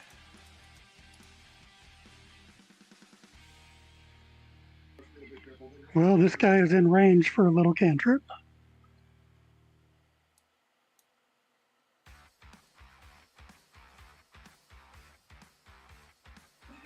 And nothing doing. Damn. I'll move up 30 feet and call it my turn. Hold on. Were you attacking the officer? I was, but it's not a melee attack, so I don't get that. So I was mistaken. It is any attack roll. Hold on, I'll send it up. 18 will still miss.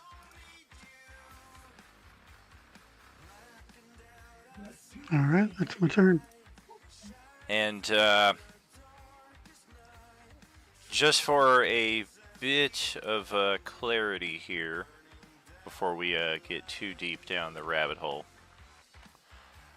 just take into consideration angles of positioning. Like, this guy is mounted on the dragon, and he's 60 feet high and however far off in the distance, so the amount of him that we see versus the amount of dragon that we see from the angle of attacks that most of us would be coming from, in many cases, I would say he's not even an eligible target.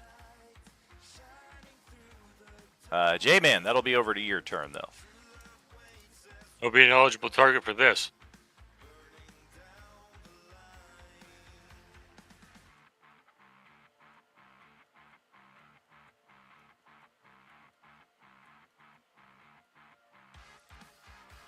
Yeah, see, that's more an AoE, so yeah, you don't even necessarily need to see him at that point.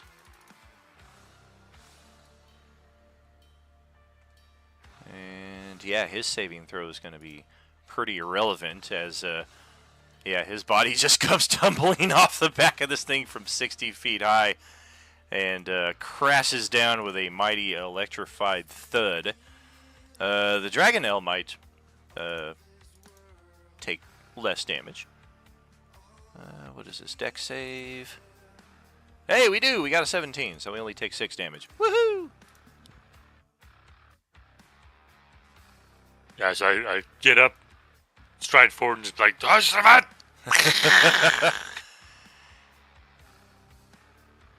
Well, alright. Are you still prone? Or no, you got up, okay. I got up and moved. I was gonna say, that's badass. You're still just on your back, just like, you! Fuck you!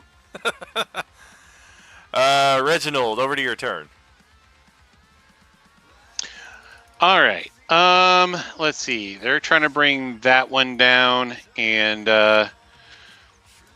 so what I'm going to do is I'm going to move over to here, use Misty Step, get back on the back of that thing again.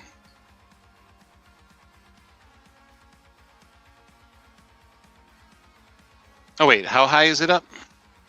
We're 35 feet high. I think that's just out of my range. Damn it. Can you jump 5 feet up? Yeah, can you drop him 5 feet down for me? How about no, Scott?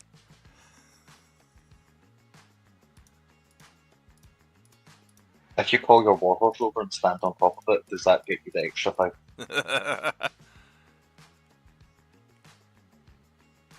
All right. Then I'm going to use my bonus action to utilize my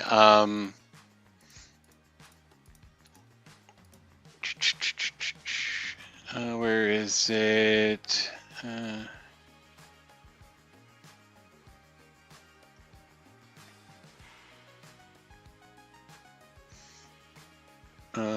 Hold on one moment.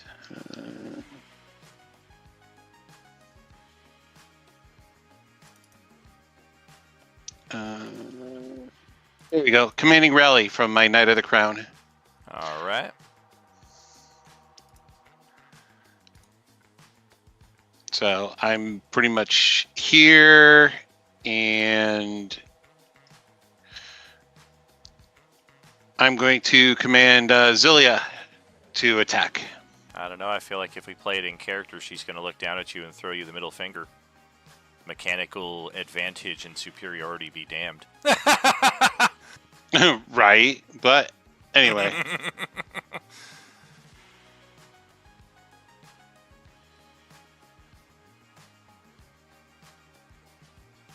So you get a free attack there, Katie.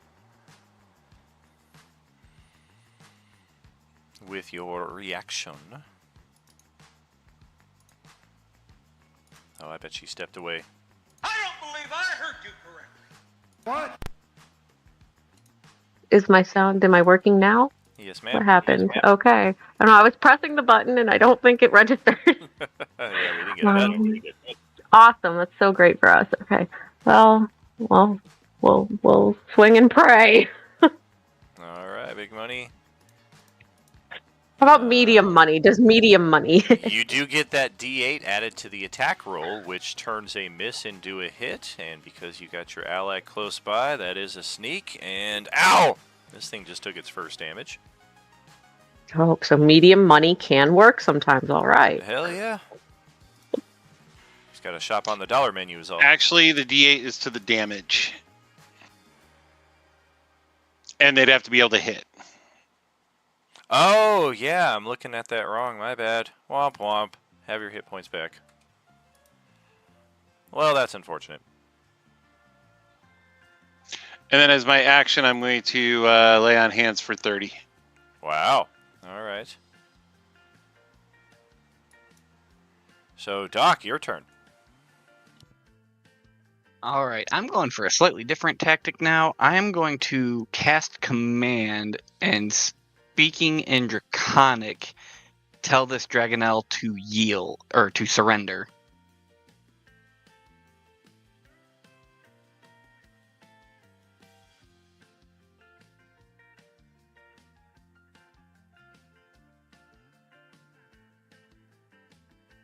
Wow, 16 on the wisdom save.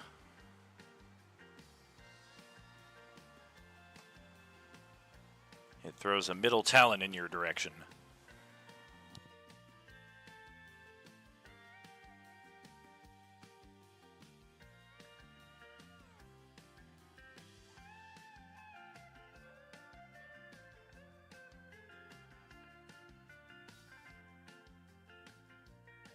Okay, then I'm just gonna move my spiritual weapon closer to us. All right. Well, that will bring it to Lance's turn.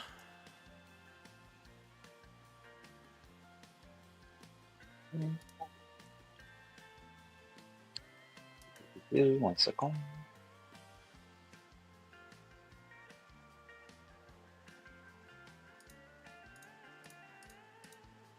I'll move 30 feet closer and take a fainting shot against these dragons.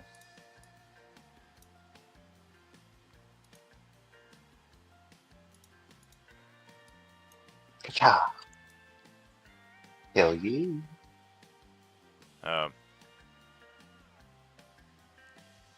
What am I missing? You're using a rapier against Kadar? Oh shit! Same buffs. It was a longbow and it was this thing. This one over here? Yeah, the one down south. Oh, the one way over here?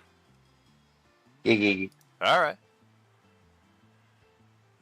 So it would be the same everything. Sure, just no sneak attack because we don't have any allies close by. I had advantage from feint attack, which would give me the crit as well. Wasn't fainting attack within 5 feet? Yeah, choosing one Yeah, sorry. creature within 5 Yeah. feet as your target. Oh, no, man, just the normal damage. So yeah, it looks like 10 piercing. Ow. Alrighty.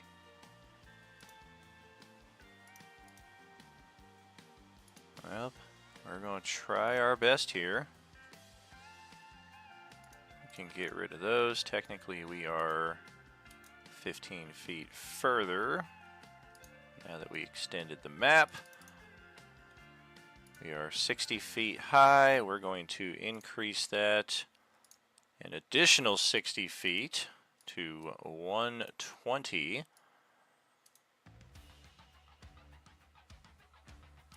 And haul ass further in that direction. And likewise for this one here. No tax of opportunity for moving out of threatened range. This will bring us 120 feet. And in the process, we will elevate to...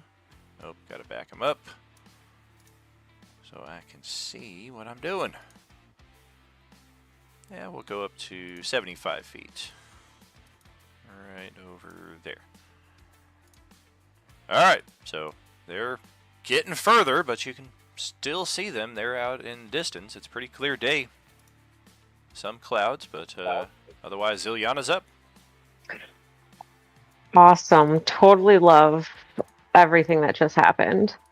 Okay, so we will continue to go after them. And I gotta measure things now, which is lame.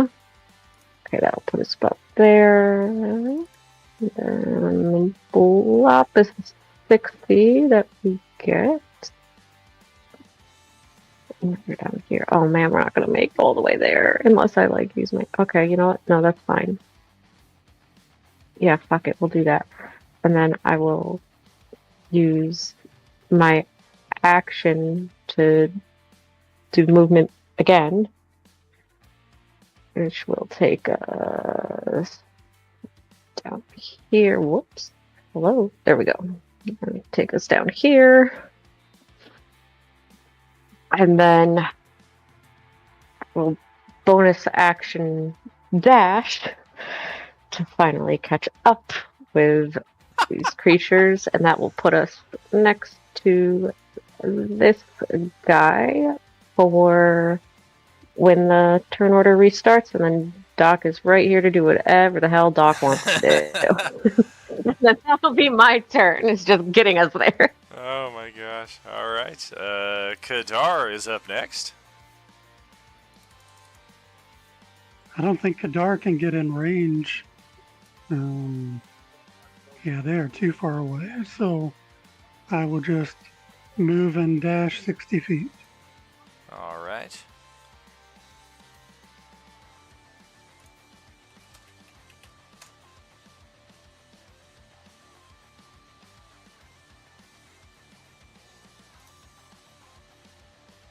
How about for Hawakan, this little smudge of something that we can see at this extreme distance? It's like we're in an airplane now. It just looks like ants.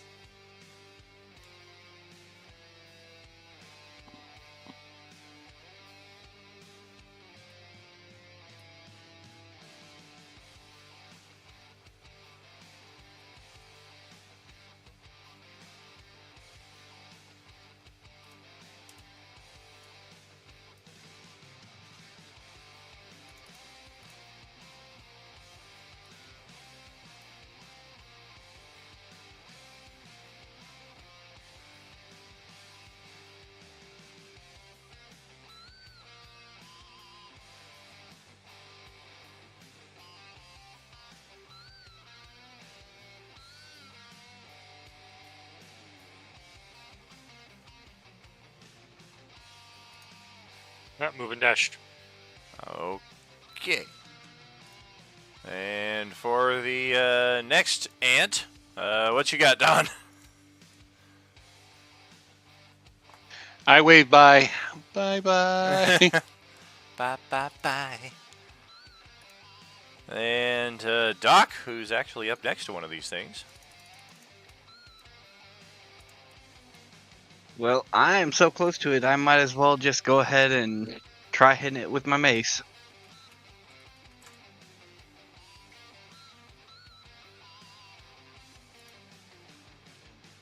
Yeah, that's a solid strike. And now this thing takes its first damage and squeals and screams in response. And in Draconic, I'm again going to tell it to surrender, this time obviously not casting command.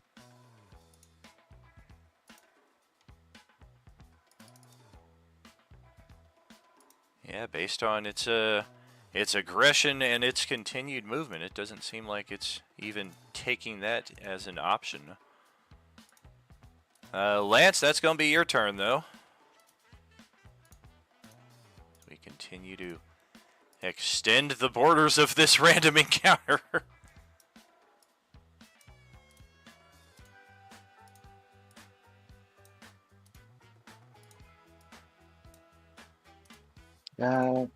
Bonus action, dash, move, 60, and I'll take another shot at this one. Okay.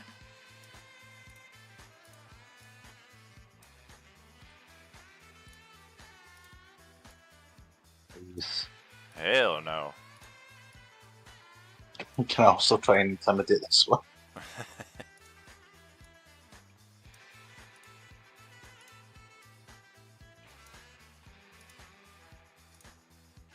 Alright, so now the Dragonelles will go.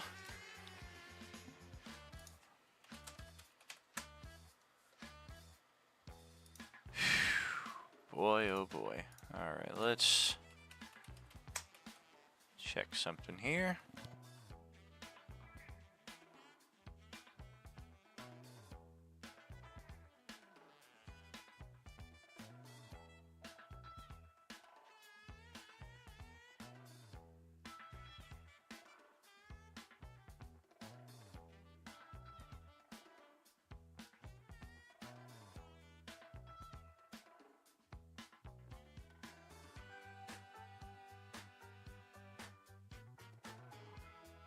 Alright, so we're going to match height here at 120 feet. More or less 25, 30 feet from both of them to get there, and then I can move them more or less in sequence. So that's 90. And 120 to get all the way down over to here.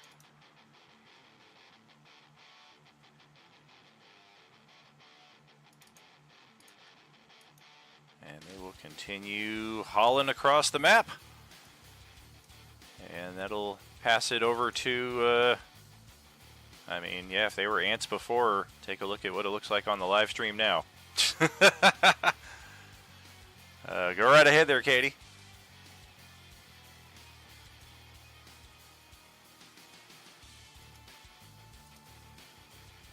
Okay. So I'm just gonna kind of give a questioning look to Doc, just be like, do you want to continue, or are we backing off? What are we doing? I'm going to shake my head because at this point we're the only two who are able to keep up, and we are not the strongest fighters in the crew. Are you kidding? We've done so well, dude. Come on. Don't pick me up. In that case, I will just kind of nod my head and let us begin the journey back to the others using my action, my movement, and my bonus action to get us back over there. All right. Should I close the initiative then?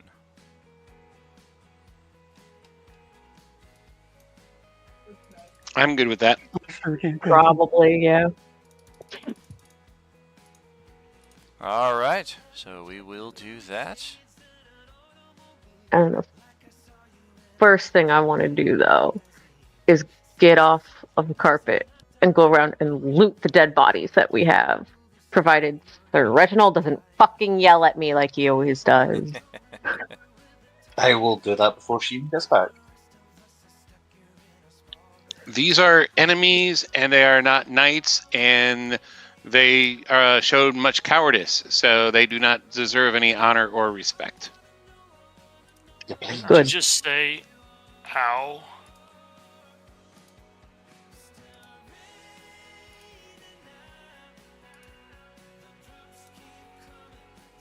You can say out all you want, it's not going to help you.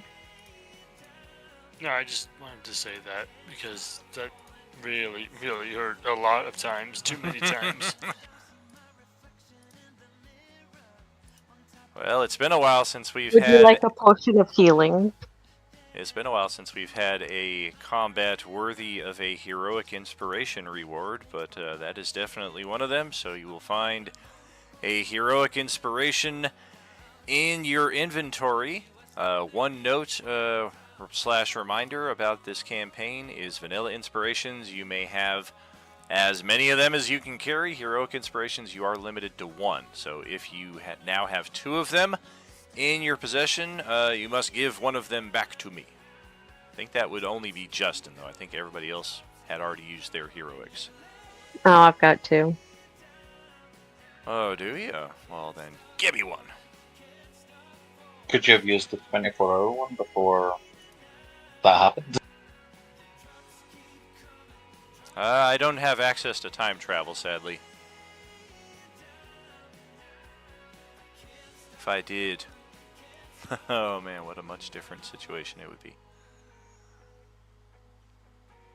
So yeah, whichever one of those you don't want, feel free to just pass over to my inventory or drop it on the tabletop, and I will snag it up.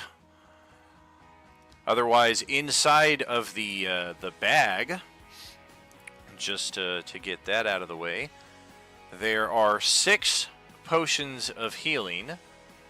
There is a tightly bunched pouch that is filled with 180 gold pieces, and there is likewise a week's worth of rations.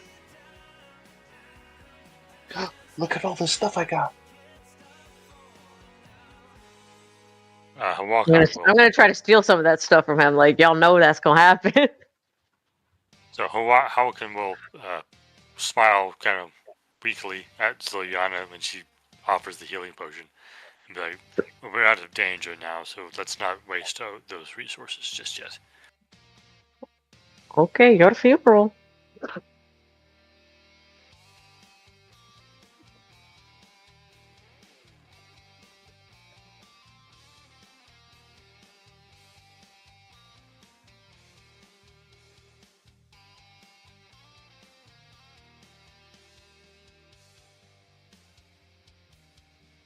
So yeah, that's what we have as far as the bodies. The Dragonelle, nothing of use on it unless you're interested in carcass pieces, which depending on your character's potential skill and what have you, could prove to be useful, but at baseline value for people looking for like normal liquidatable things, there's not really anything of interest there. You might find somebody who's interested in like claws or teeth on one of these things. But that will require more time just standing out here in the open where potentially 3 more of these things might pass over at any moment. The breastplate makes it a difference because the breastplate is a 17 plus the shield makes it a 19. Ah, okay. So he's not wearing plate armor. He's just wearing a breastplate. Gotcha. That explains it. Then you're ready.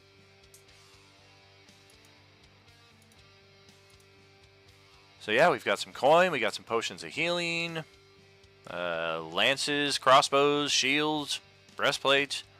Not sure how much of the heavier gear we want to take with us or put on the breastplates. our horse. Yeah, I'm good with what I've got. And I'm not going to overburden the horse with a lot of heavy armor besides my own. 4 potions of healing and nothing else. What were you Lance is saying there, fully Ken? stealing the money. Ken said something about the Let me try to breastplate. steal from him. Yeah, so I do want the breastplate because I actually can use that. Okay. It is very fancily adorned with dragon army markings, which, depending on what circle you're rolling in, could be very useful or very dangerous. Either way, it imparts the same armor class bonus, but stylistically, it may not be the coolest thing. Did he actually say that he found some healing potions? Yeah, well, Lance is fully stealing the money, but he does say he found 6 healing potions and would like to take 2. I'm gonna use sleight of hand to try to steal some of this shit off of Lance. I headbutt Zillian. Well, if you That's are fine. announcing you found healing potions on them, I'll be like, well, then I'll take one of the ones we just found, that's for sure. Replaying. I'm gonna steal some of the coin that I know that motherfucker took. I will fully kill Zillian. And I think I could. Well, roll perception to see if you notice what she's doing, if we're going to go this route. There's no point, I can't. Ah! Gotcha. Maybe an unfortunate gust of wind might reveal the nature of the plate, but we do have a means of covering it.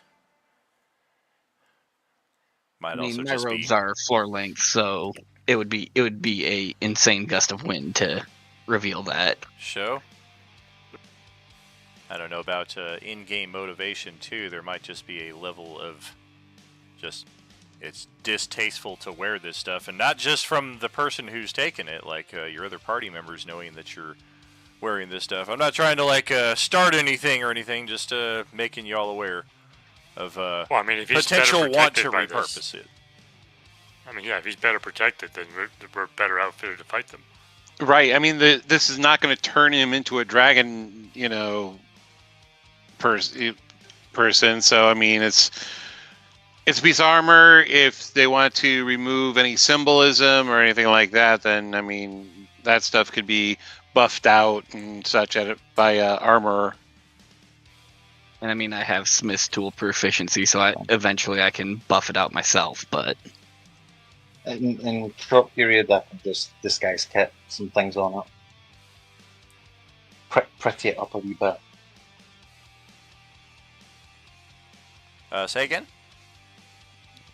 I'm saying I have a disguise kit so I can cover up like the worst of it.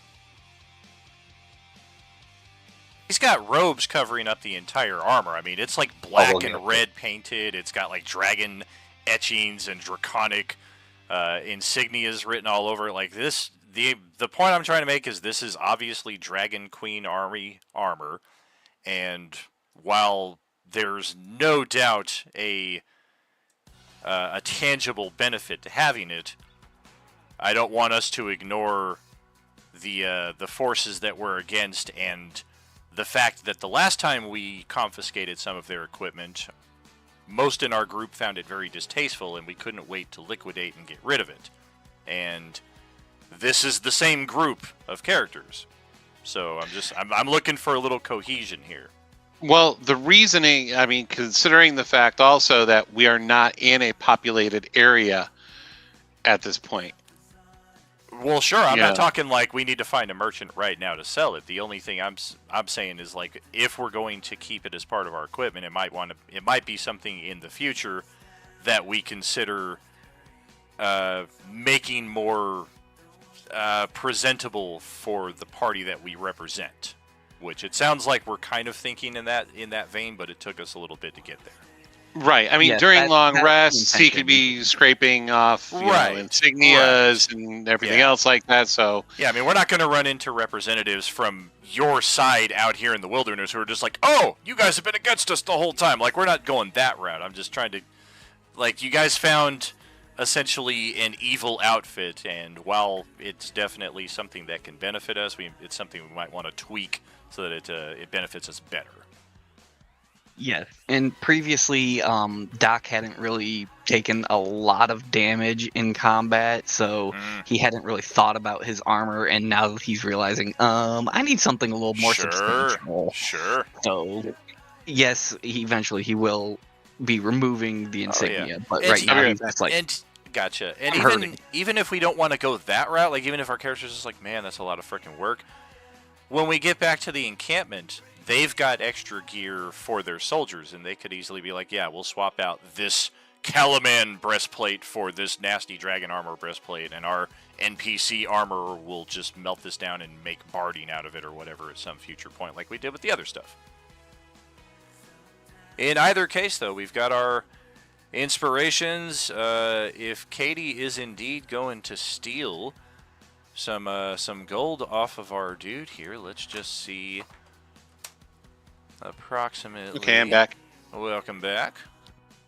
I would be severely disappointed if he said, you know what, I like the look of this armor, I'm going to keep it exactly the way it is. Then I would be very hesitant to go, dude, no. But, you know. Very true, very true. immediately got to Paul. start scraping things. Paul, how much coin in total do you have on your character? 120. 220. 220.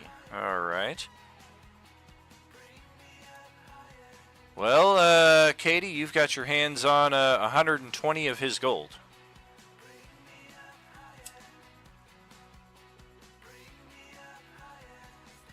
Awesome. Better make sure Lance doesn't find out. Oh, he's definitely going to notice he's missing more than half his gold next time he needs to access it. Oh, then, you know, or Zilliana's dead. For sure. You won't be able to prove it was me, dog. Yeah, because the priest, the paladin, the wizard, and the barber stole from me. Stolen It this gold wouldn't be from another place at another time. I steal all the time. You wouldn't even know. It wouldn't have been the other rogue in the party, you know what I mean? Could have been anyone in I that don't know. town that we were in. Nobody's seen the Kender for some time, so let's not rule him out as a suspect, because he's been the biggest troublemaker of us all. And him getting an invisibility cloak and just hanging out in the party and stirring up this kind of shit sounds right up his alley.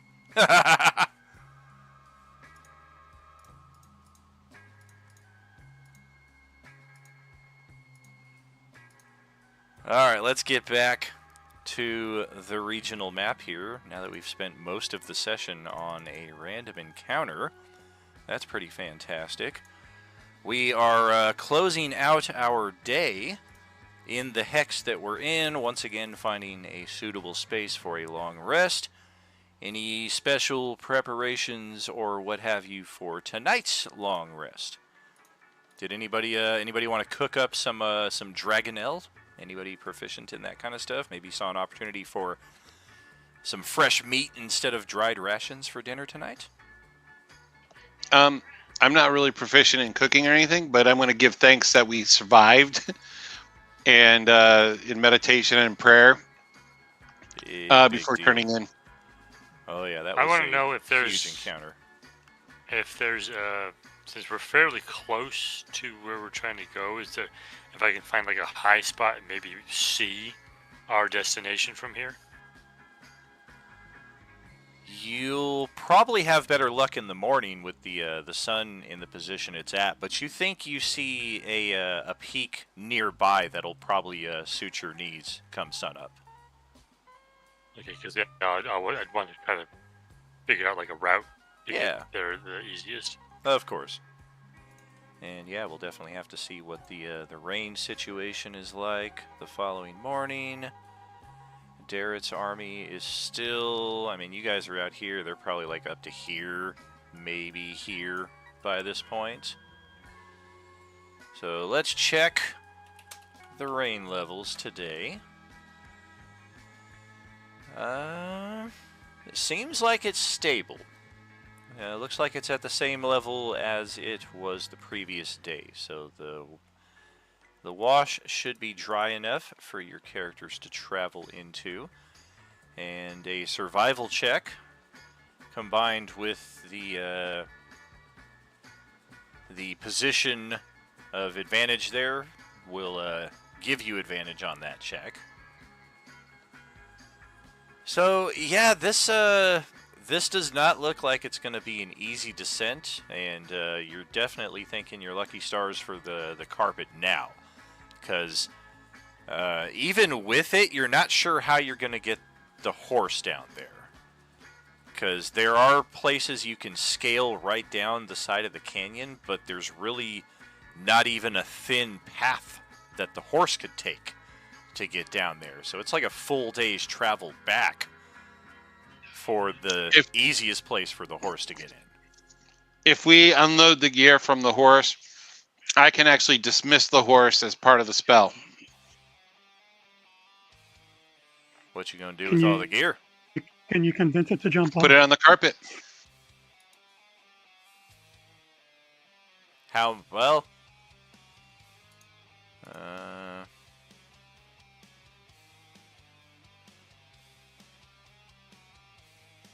What's the what do you have? The 4x6 foot carpet there? 60 foot flying speed? I believe so, yes. So it's got a 400 pound capacity. I'm sure we can.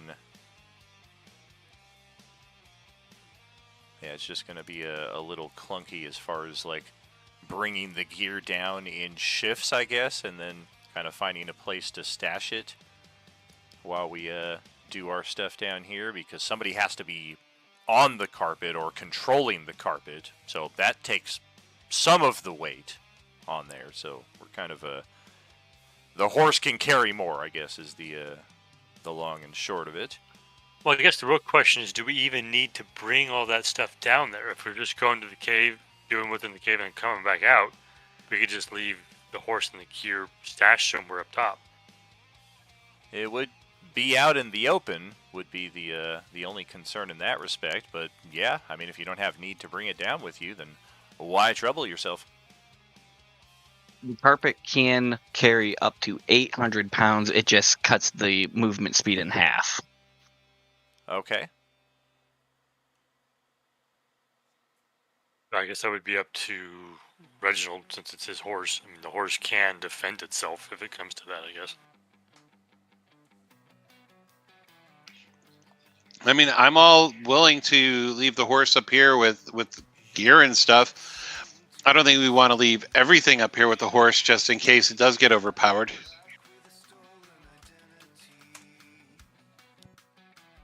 I'm confused. What's on the horse anyway? I don't even know what it's carrying. Yeah, good question.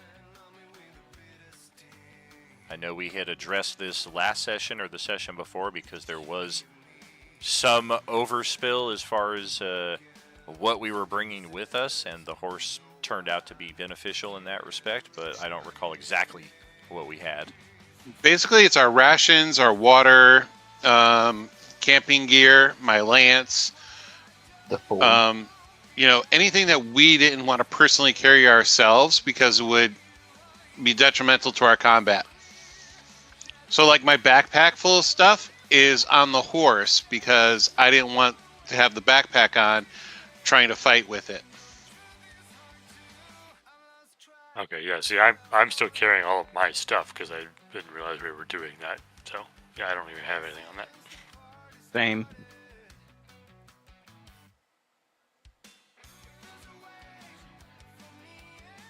I think all that's really on there is the extra rations we had, which I don't remember how many days supply we had.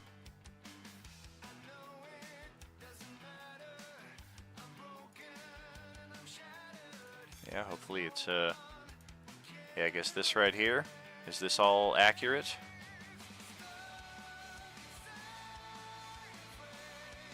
Pretty much.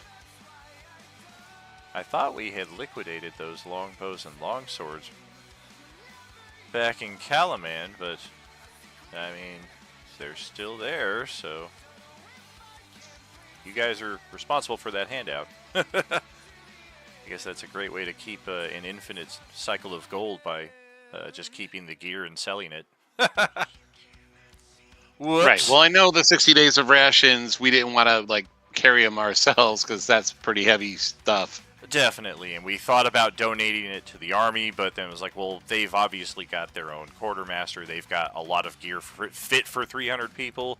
So for us, this could be enough rations to sustain for the campaign for our small little collective. I will say I did create food and water, so essentially as long as I keep a 3rd level spell slot open, I can sustain up to 15 humanoids and 5 steeds for 24 hours. Nice. But that's also, again, considering that if we need that slot in combat, then there goes food and water for the day. I mean, I've got enough on me to last a couple of days. Right, that's 15 people and 5 steeds. So Right. so that would be 48 hours worth of food and water for us. Minimum. Doesn't So I it could literally do it disappear every night. or rot after the 24 hours?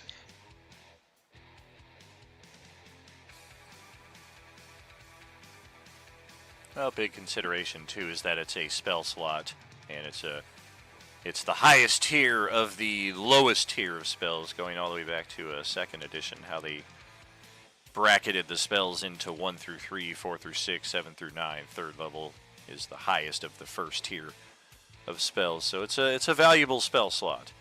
It's definitely something that'll be useful, but something that if we have a mundane solution to, could be useful in other respects. So definitely something to measure out. Doesn't have to be the same thing every day. Some days maybe you get a magically created buffet. Other days maybe you guys are gnawing on some hardtack and some beef jerky. Okay. Yep. So we can take like a small portion of these rations just as a backup in case the spell is not available, and then we can bury a bunch of this stuff up here and dismiss the horse. I mean, yeah, Okay. that works. I don't really think we should plan on spending more than a few days in whatever cave we're going to.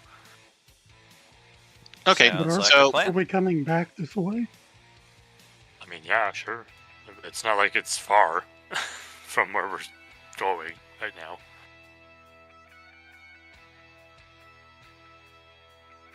Okay, so we're going to loosely bury stuff that we don't need, dismiss the horse, and then keep my lance up here as a mark for where things are buried. Okay. Works for me. Yeah, there's a group of starving coyotes out there that when you guys come back from the hidden cave, they're going to be very, very fat and full, and all your rations that you Then we'll buried eat them. will be gone. Oh, I didn't see that going though. I didn't see that through to its conclusion. All right. Grumble. All right. So we can easily forego any skill challenge in descending the canyon unless anybody's just feeling particularly athletic or acrobatic and they don't want to go through the magical carpet transport system that we have here. Assuming that we do, then yes, we can make our way down towards the hidden cave.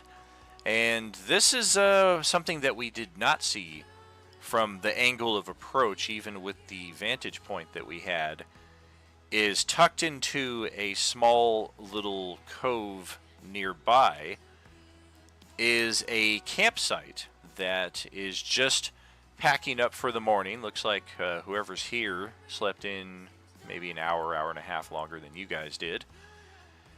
And upon your approach, you notice that they are blue-skinned elves, sea elves, otherwise known as Dimmer Nesty. And one of them looks up at your group curiously and just kind of cautiously holds up a hand of greeting. I will smile and wide and friendly, and wave to them as well, and speak in Elven. Like, good morning. Ah, and morning to you. What brings you to these parts? I kind of point at the cave they're next to. Well, technically that. You seek the Shrine of the Sea Lord? The Shrine of the Sea Lord. I cannot say that I was actually seeking that. We were seeking ruins, and this is one of the ones marked on our map. Ah, no, 'tis no ruins. But I apologize. I am known as Ishvern Stargazer. Who do I have the pleasure of speaking with? I am Hawakan. Immediately sees the dragon armor. Kill him! I, in Elvish, introduce myself, Sir Reginald, a knight of Solomnia.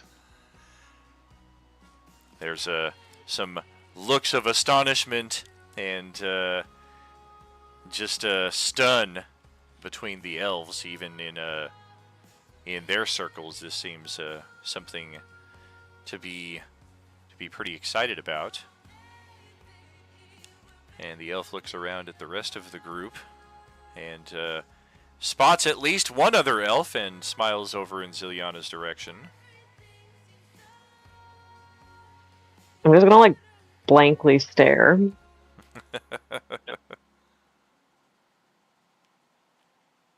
We were unaware that this was a holy site. My apologies. Like I said, our group is searching different sites of ancient importance and ruins in this area, and this was the one we had come to first.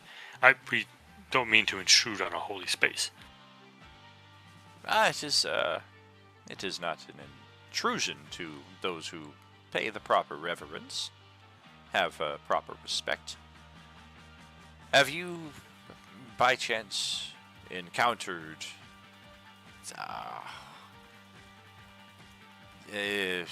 I don't even know how to say them. They are numerous.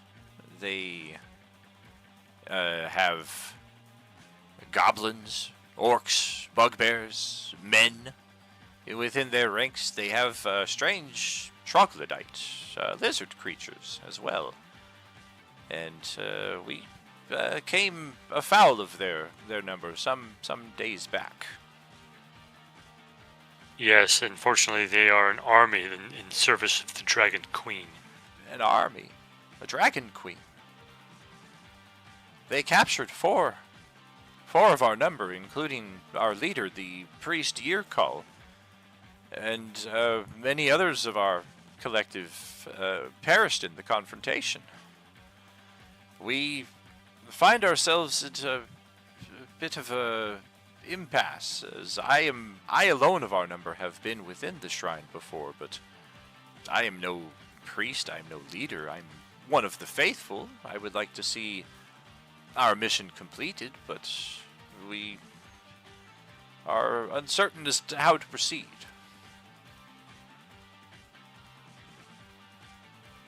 I would kind of look over at Doc and Reginald at that one and be like, I am uncertain what you need, what you were asking. How much would I know about this god that he was speaking of as a, generally speaking, I have a good knowledge of the god deities aligned with Mishakal. Gotcha. Try a religion check. Let's see what we got. 16. You're pretty sure he's talking about Habakkuk.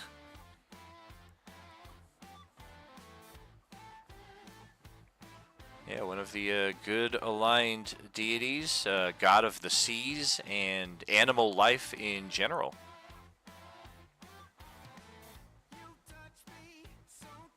So, which direction do you know that they've taken the prisoners? Oh, northwest, I believe. It has been a number of days, though, since this happened. They could have diverted to any number of directions, I suppose. We're not certain if they're even still alive or what the purpose of their abduction was, sadly. But the 6 of us who survived and have reached here, we are here for our yearly pilgrimage. We are to visit the shrine and to give our offerings. Alas, most of the offerings did not survive this skirmish. Only this one pouch, and he reaches into a larger pouch at his side and retrieves a small pouch that jingles, but not with the sound of coin. Sounds like gemstones, if you had to guess. If you would not find it too much an imposition, perhaps you would be willing to escort us through the shrine so I may see our task done? Why do you need an escort? Is it dangerous? It can be, and it's after the trials that we've gone through. I'm a bit hesitant to go through myself, and he kind of looks at the rest of the elves gathered nearby, and you can just tell by their overall energy that they're just glad to be alive, and any faith that they had put forth in the pilgrimage is now either gone or kind of in the backdrop as they're kind of reanalyzing the whole reason that they're here. I'm gonna look at them with a trained eye to see if they're fighter type, if they are carrying like any weapons or anything like that, or if it's just they're more like clerics or monks that don't, are more servitude, not spellcaster. Go ahead and roll that. I would say perception for you, Don. Yeah, I mean, the guy you're talking to has a spear on him, and the rest of them are armed similarly, but none of them are rocking any kind of armor that you can tell. They don't appear to have the energy or confidence that your army of soldiers back to the east has in their ranks. It appears like their weapons were really just kind of as a measure of defense in case they needed it, and obviously they ran afoul of creatures that can just dominate them at every turn. Right, so any real fighter, anybody trained in fighting can take them out pretty easily. That's your guess of it, yeah. As far as insight goes, there doesn't seem to be anything deceitful or distrustful about what Ishvern is saying here. I'll kind of whisper to my companions that I would like to aid them in their pilgrimage. I'm going to agree, especially seeing as how they're here for a religious rite that aligns with my goddess. And I will also offer to aid them in any ceremonies if they, as I do know, the general ceremonies related to most of the good gods. The Code of the Knights also dictate that when those in need ask for help that are good of heart and strong of spirit, that I shall lay down my life if necessary to help protect them. I don't know how Katie's going to top that, but I'm sure she's got something equally as benevolent to impart upon our collective here. Yes, I mean, absolutely. I will very, very kindly roll my eyes, sigh, and just go with it.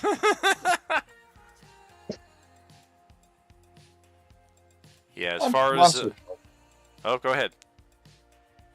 No, I'm just saying Lance will shrug, like, sure. All right. I just kind of look at You all nod as you all agree. I did not want to speak for you on matters of the gods, because I know it is a touchy matter for some. They seem like good people. There's no need to be like, no, definitely not. We're not helping you. You know. How about for Kadar? Any objections? No, Kadar favors the gods. He doesn't have direct interaction, but he does believe that his vision, aka his portents, come from one of them. Very cool. And upon hearing and learning a bit more about Doc's affiliation with Mishakal, Ishvern is very, very interested in him being a part of this, especially offering to help assist, if not even conduct, the religious rites that will be necessary inside of the shrine ahead. The Blue Phoenix Shrine is what we've come to call it. It's quite beautiful inside, I think you'll agree. And let's head on over to the map. Make sure... Oh yeah, we want that on. We don't want that on. I don't know why that would have been on. That's kind of weird. Glad I double checked. Alright, welcome to... Nothing! Just as we always do.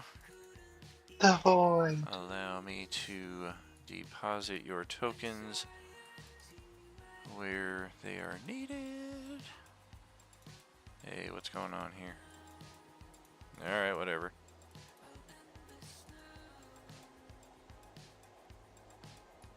So, in alphabetical order, there's Doc, there's Hawakan, there is Lance, Kadar, Reginald, and Ziliana. Each square is 5 feet, north is up. Some pertinent details about the location in here. The ceilings inside the shrine. We are not currently inside of it just yet. But yeah, once we go through the doors ahead of us here, this will be pertinent. Ceilings are 15 feet high. The areas of the shrine are brightly lit by blue continual flame spells cast on seashells and other objects embedded in the walls. The walls and doors are made of solid stone. And the water is about 2 feet high in any of the rooms, which create difficult terrain.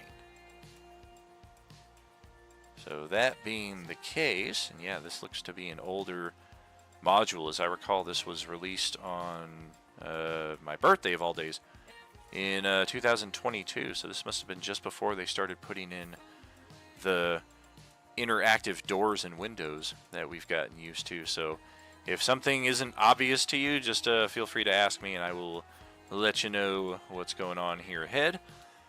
But as far as this area, we find we are within an ancient algae-covered double door made of white granite shards before our position.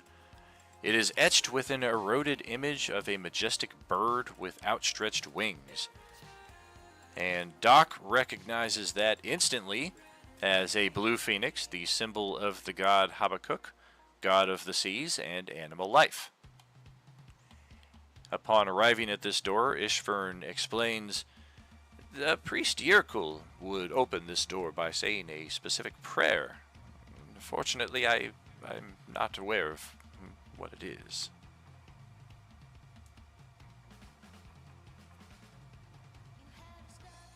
I'll look to Kadar and say, do we want to prep just in case there's deeper water? Yes, absolutely. And in case the water rises. Freaking paranoid adventurers and shit. Acting like I'm out to hurt them. Oh shit, I'm not on mute!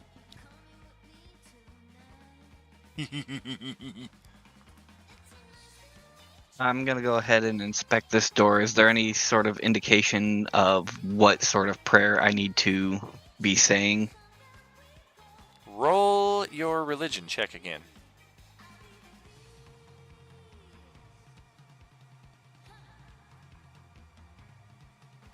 Well, you see 3 potential ways about this. One, you can be as disrespectful as possible and either try to pry the door open or bash it open. You can, option 2, use a spell known as Knock. Or C, since you seem to know the actual name of this deity is something other than the Sea Lord, you think that saying the name of the god would just open this thing right up.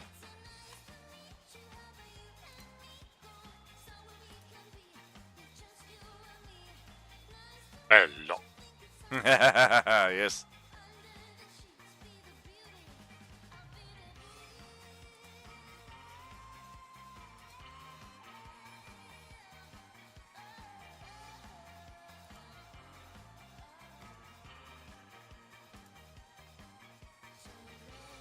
All right. So in Elven, I am going to start praying that Habakkuk grants us entry into this temple.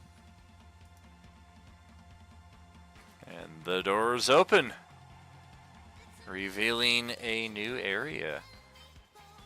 An altar room by the looks of it, as our friend Ishvern, once it is open, he seems none too shy about approaching and entering. As you see, a long room stretches ahead, its walls carved with motifs of rolling waves. The ceiling is supported by twin pillars which glow with faint blue light. At the rear of the chamber stands an altar carved with coral-like designs. Behind it rises a sizable granite sculpture depicting the bird from the shrine's entrance, its outstretched wings wreathed in flames. An archway opens into a chamber to the west, while a simple stone door stands in a wall to the east.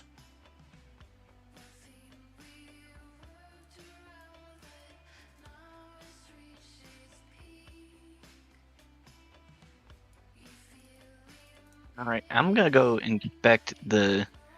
Go take a look at please. the statue. One moment, please. If you wouldn't mind. He starts heading off into the western archway. I encourage you to cleanse yourselves with the water that you find here before we proceed deeper into the shrine. It is a matter of ritual and respect that Yurkul always insisted. But of course.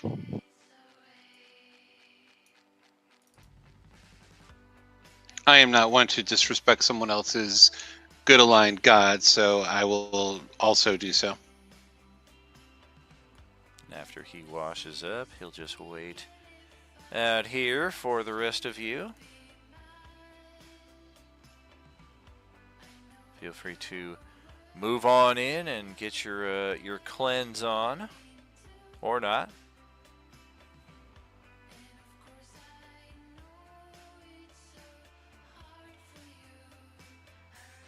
Do we still have Katie and Paul with us? Yeah, we're still here, sure. Well, I'm Yep. still here, sure.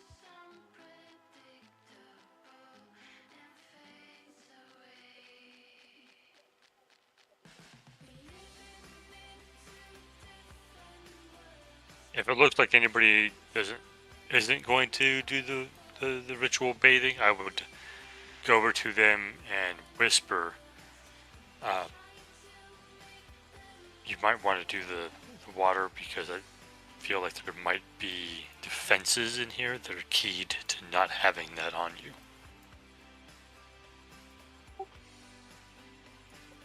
Well, Leon gonna, I guess, join the party up here. I splashed still again.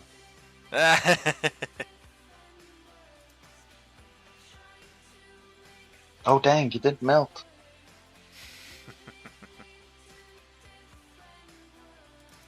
Alright, so once we Are we going are... to have a problem, Lance?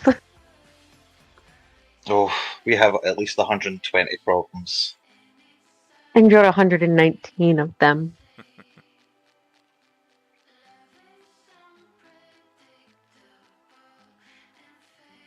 Oh, what's going on here? Alright, here we go. A little freeze.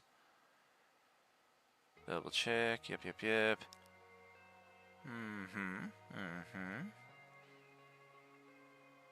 Yeah, nothing particularly special about this altar. Aside from the design, looks like a number of rituals have been utilized here in the past. No tangible evidence of it, just aside from the occasional scuff and signs of wear upon the altar itself.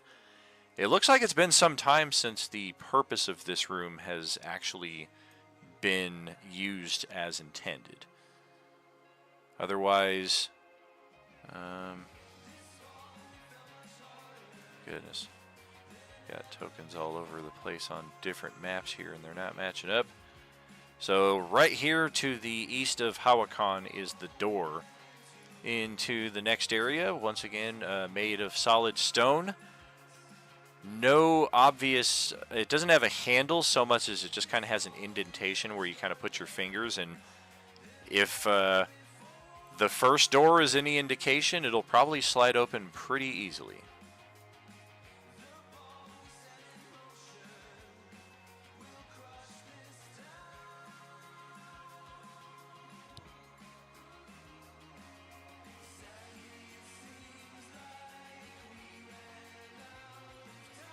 Okay. Well, since we are guests here and these are the pilgrims, I'm going to allow them to open the doors. How brave of you. So, Ishvern will pay a brief respect in Elvish here at the altar before stepping around, and fine, I guess if I have to do everything myself.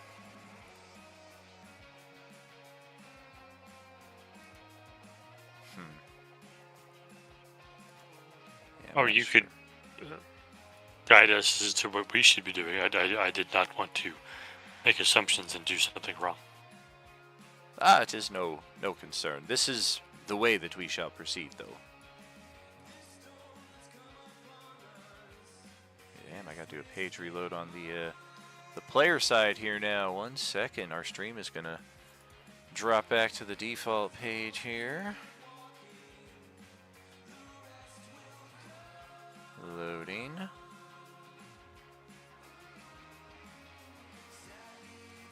Quick, run ahead. Nope, we're getting there. There we go. Ishvern's token still does not match up. Oh, Roll20's having issues, it looks like. I got the red bar of doom here. But only on the GM side. That's weird. Alright, let's try something different.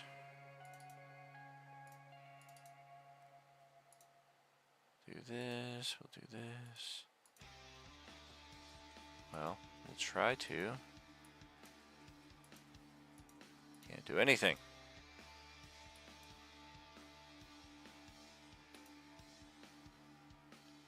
Alright, so this passage is empty. There is an inscription on the northern door in Elven.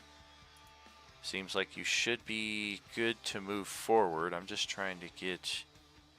Oh, did it finally... Nope, Ishvern just disappeared from the player side altogether. What the shit?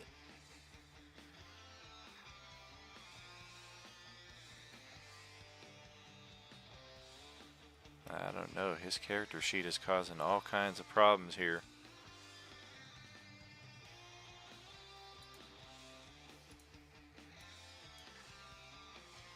Wow, this is so weird.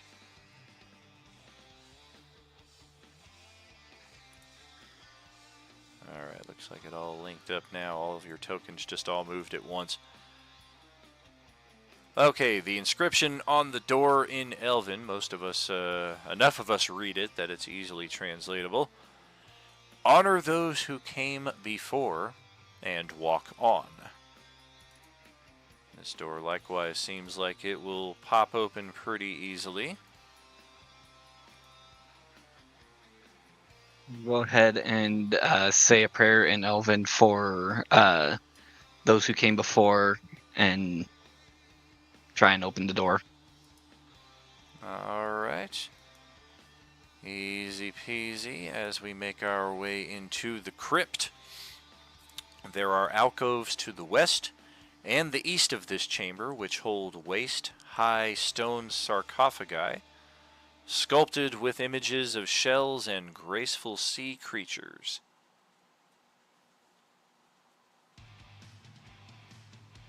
This place has a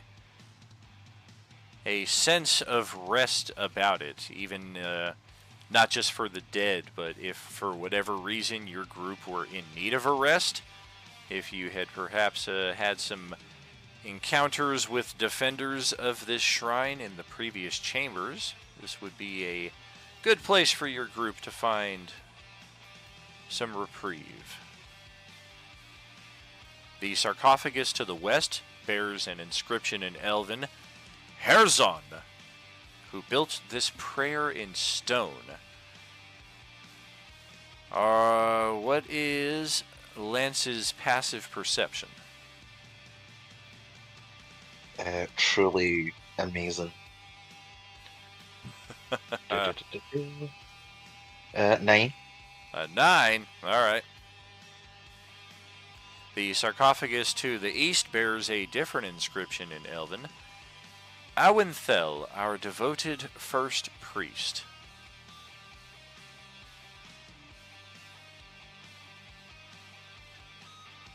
And it seems that we have reached the end of the line. Yeah, I was gonna say there's no obvious exits, is there? That is correct. So I'll look to Ishburn, like, what is this it, or is there something else? This is. I'm actually going to inspect both sarcophagi while he asks. I thought there was another room beyond this, but I don't recall if we access it from here, or he kind of wanders back out into the hallway. If it's no, he kind of seems to aimlessly be looking around, like touching some of the stones out here back in the hallway where you just came from.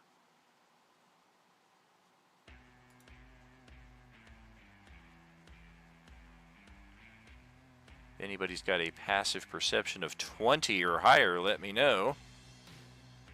Nope, mine's only a 14.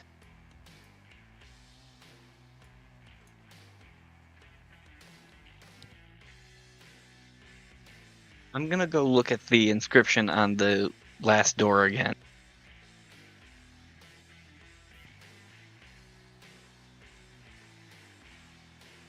Honor those who came before and walk on. Should I just open that?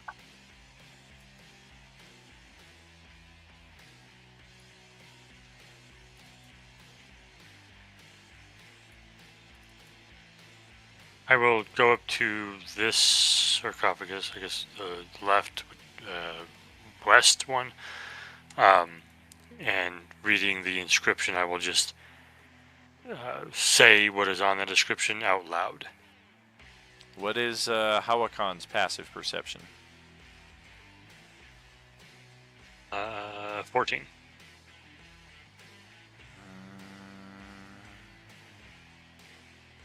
Damn. Nope. How about Doc? 13. That being said, can I use my stone cunning to see if there's any sort of indications that there's stone that should be able to move? You can, of course.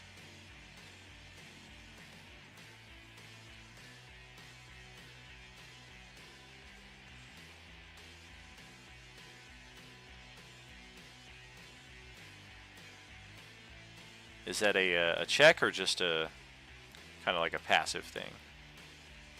So this, I'll put up the description, but basically it gives me expertise in a history check when looking at stonework. Okay. Well, I think we will use that in lieu of what they're giving me here in the notes, because that seems like a cool bonus. So as you're looking at the stonework on this sarcophagi, in addition to the writing in Elvish, the design on the lid seems to resemble the layout of the shrine. And even though there are no visible exits from the shrine, aside from the one you came into, it does look like there is a chamber that continues on in this direction. So you think you've found the secret wall.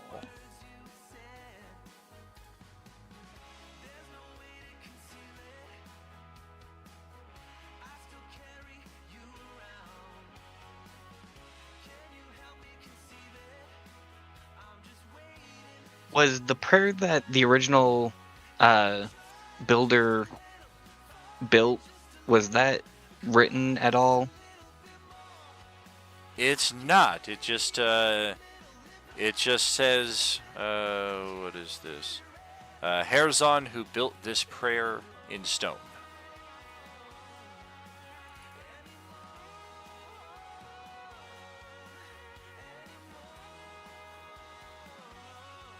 Hawakan's gonna say to Doc, I'm sure Rogatus will keep you on the path that we need to be on, and you're gonna get Bardic Inspiration, so that's a D8.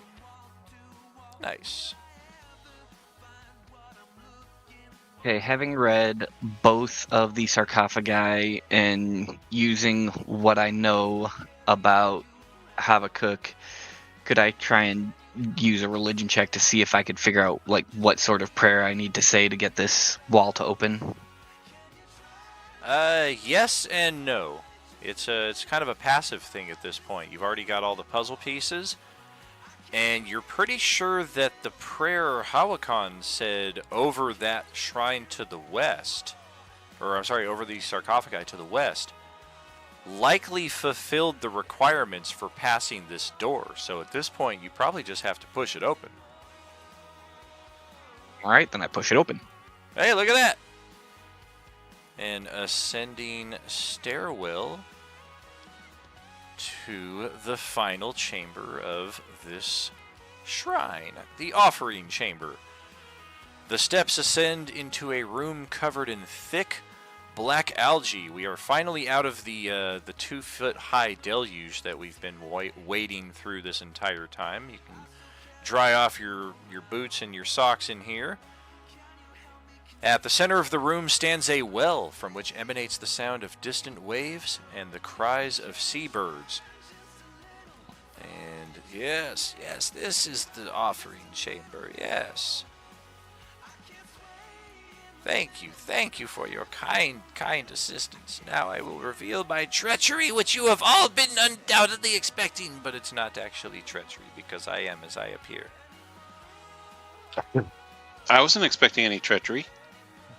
I feel like everybody always does, so we'll try to throw you off with a bit of genuine goodness once in a while. That'll really throw a curveball in your direction. So we did wash our hands. Nobody did any of these things that would likewise cause interference, so this room is likewise, for the time being, a free pass. Ishvern moves to the side of the well, softly speaks a prayer to the Sea Lord in Elvish, thanking him for his bounties, for his mercies, for his protections, for those of his pilgrimage who survived this journey. He asks for wisdom and discernment in the days ahead to find his way, and if he is called to be a leader of the faith, that he be instilled with the courage to do so. And after finishing his prayer, he empties several dozen blue pearls from this pouch that he's carrying into the well. And after he does so, he nods to each of you, gives you each a respectful bow, and he also extends a hand of respect. I return the hand of respect.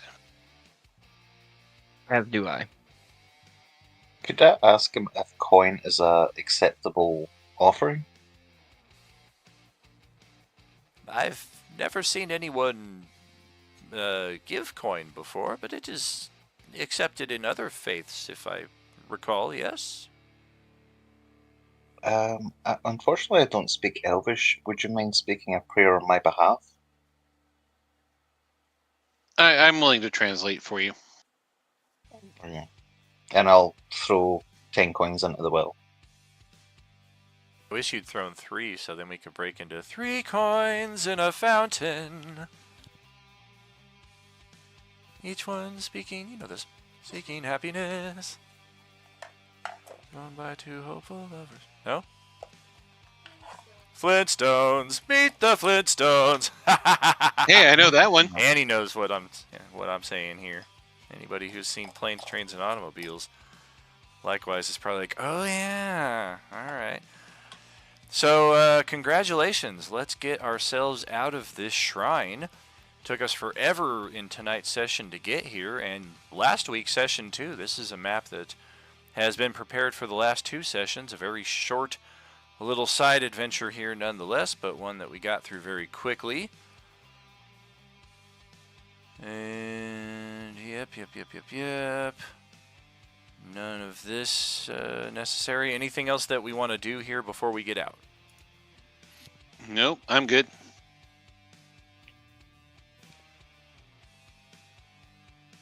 Nothing for Thank me. you. Another All right. prayer of thanks before going. So because we were respectful and did not desecrate the shrine, there is a benefit, a blessing, if you will, as follows. No, I better delete that part.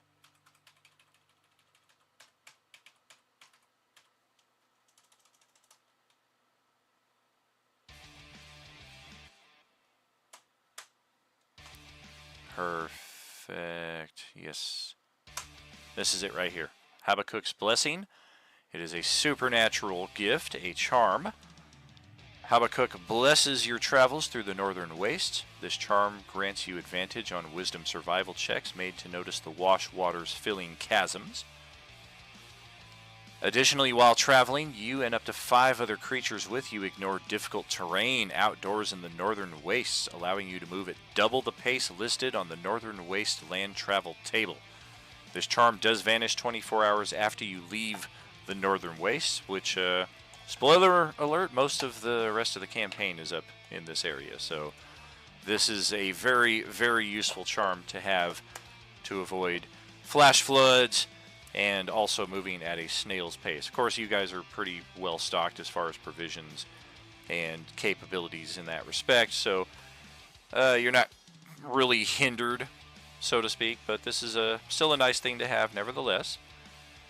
And a great way for us to close out tonight's session. Great job, everyone. Fantastic work on this Friday night. Hope you had a good time. I'm glad Ziliana didn't try to rob something out of the temple. Right. That's why I kept asking, because I was like, it's either her or Lance. One of them's going to do something. I'm respectful. Yay for not being douche canoes to other people's religions. Right. And of course, you know, I'm this was a great last game for me for a while, at least. If you hadn't known or didn't read the posts, I've been selected to be part of the cast of Marriage Can Be Murder over here in Las Vegas, a dinner theater show. And so I will be doing that 6 nights a week. And Wednesdays will be my only day off. So Wednesday nights, I'll be playing the Wednesday night game, and that'll be my main game to fame. Yes, indeed. Yeah, we'll be glad to have you on Wednesday nights. And congrats to you there on the side gig. Should be a lot of fun for sure. Thank you. It's only supposed to be for a couple months.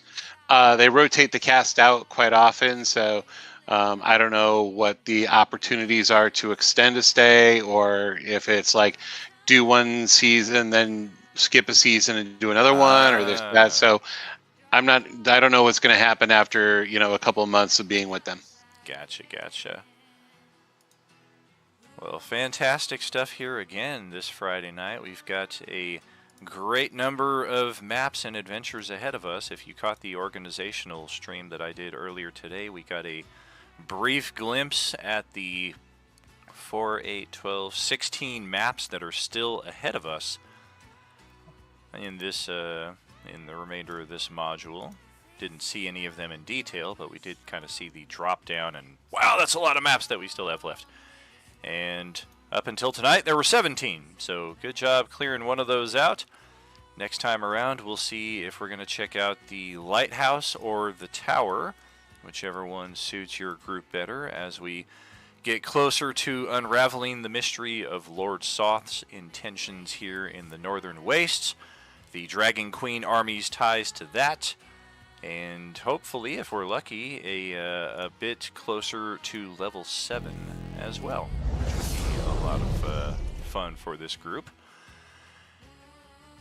That's a wrap for tonight, though, friends. It is always an honor and a privilege and a joy to share this time with you, to share this table with you, to share these adventures with you. As always, there is no RU without you.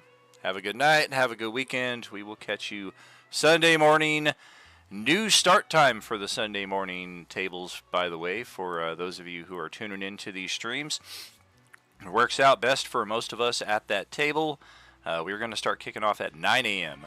Pacific instead of 10 a.m. Pacific. So we'll go 9 to noon instead of 10 to 1 going forward.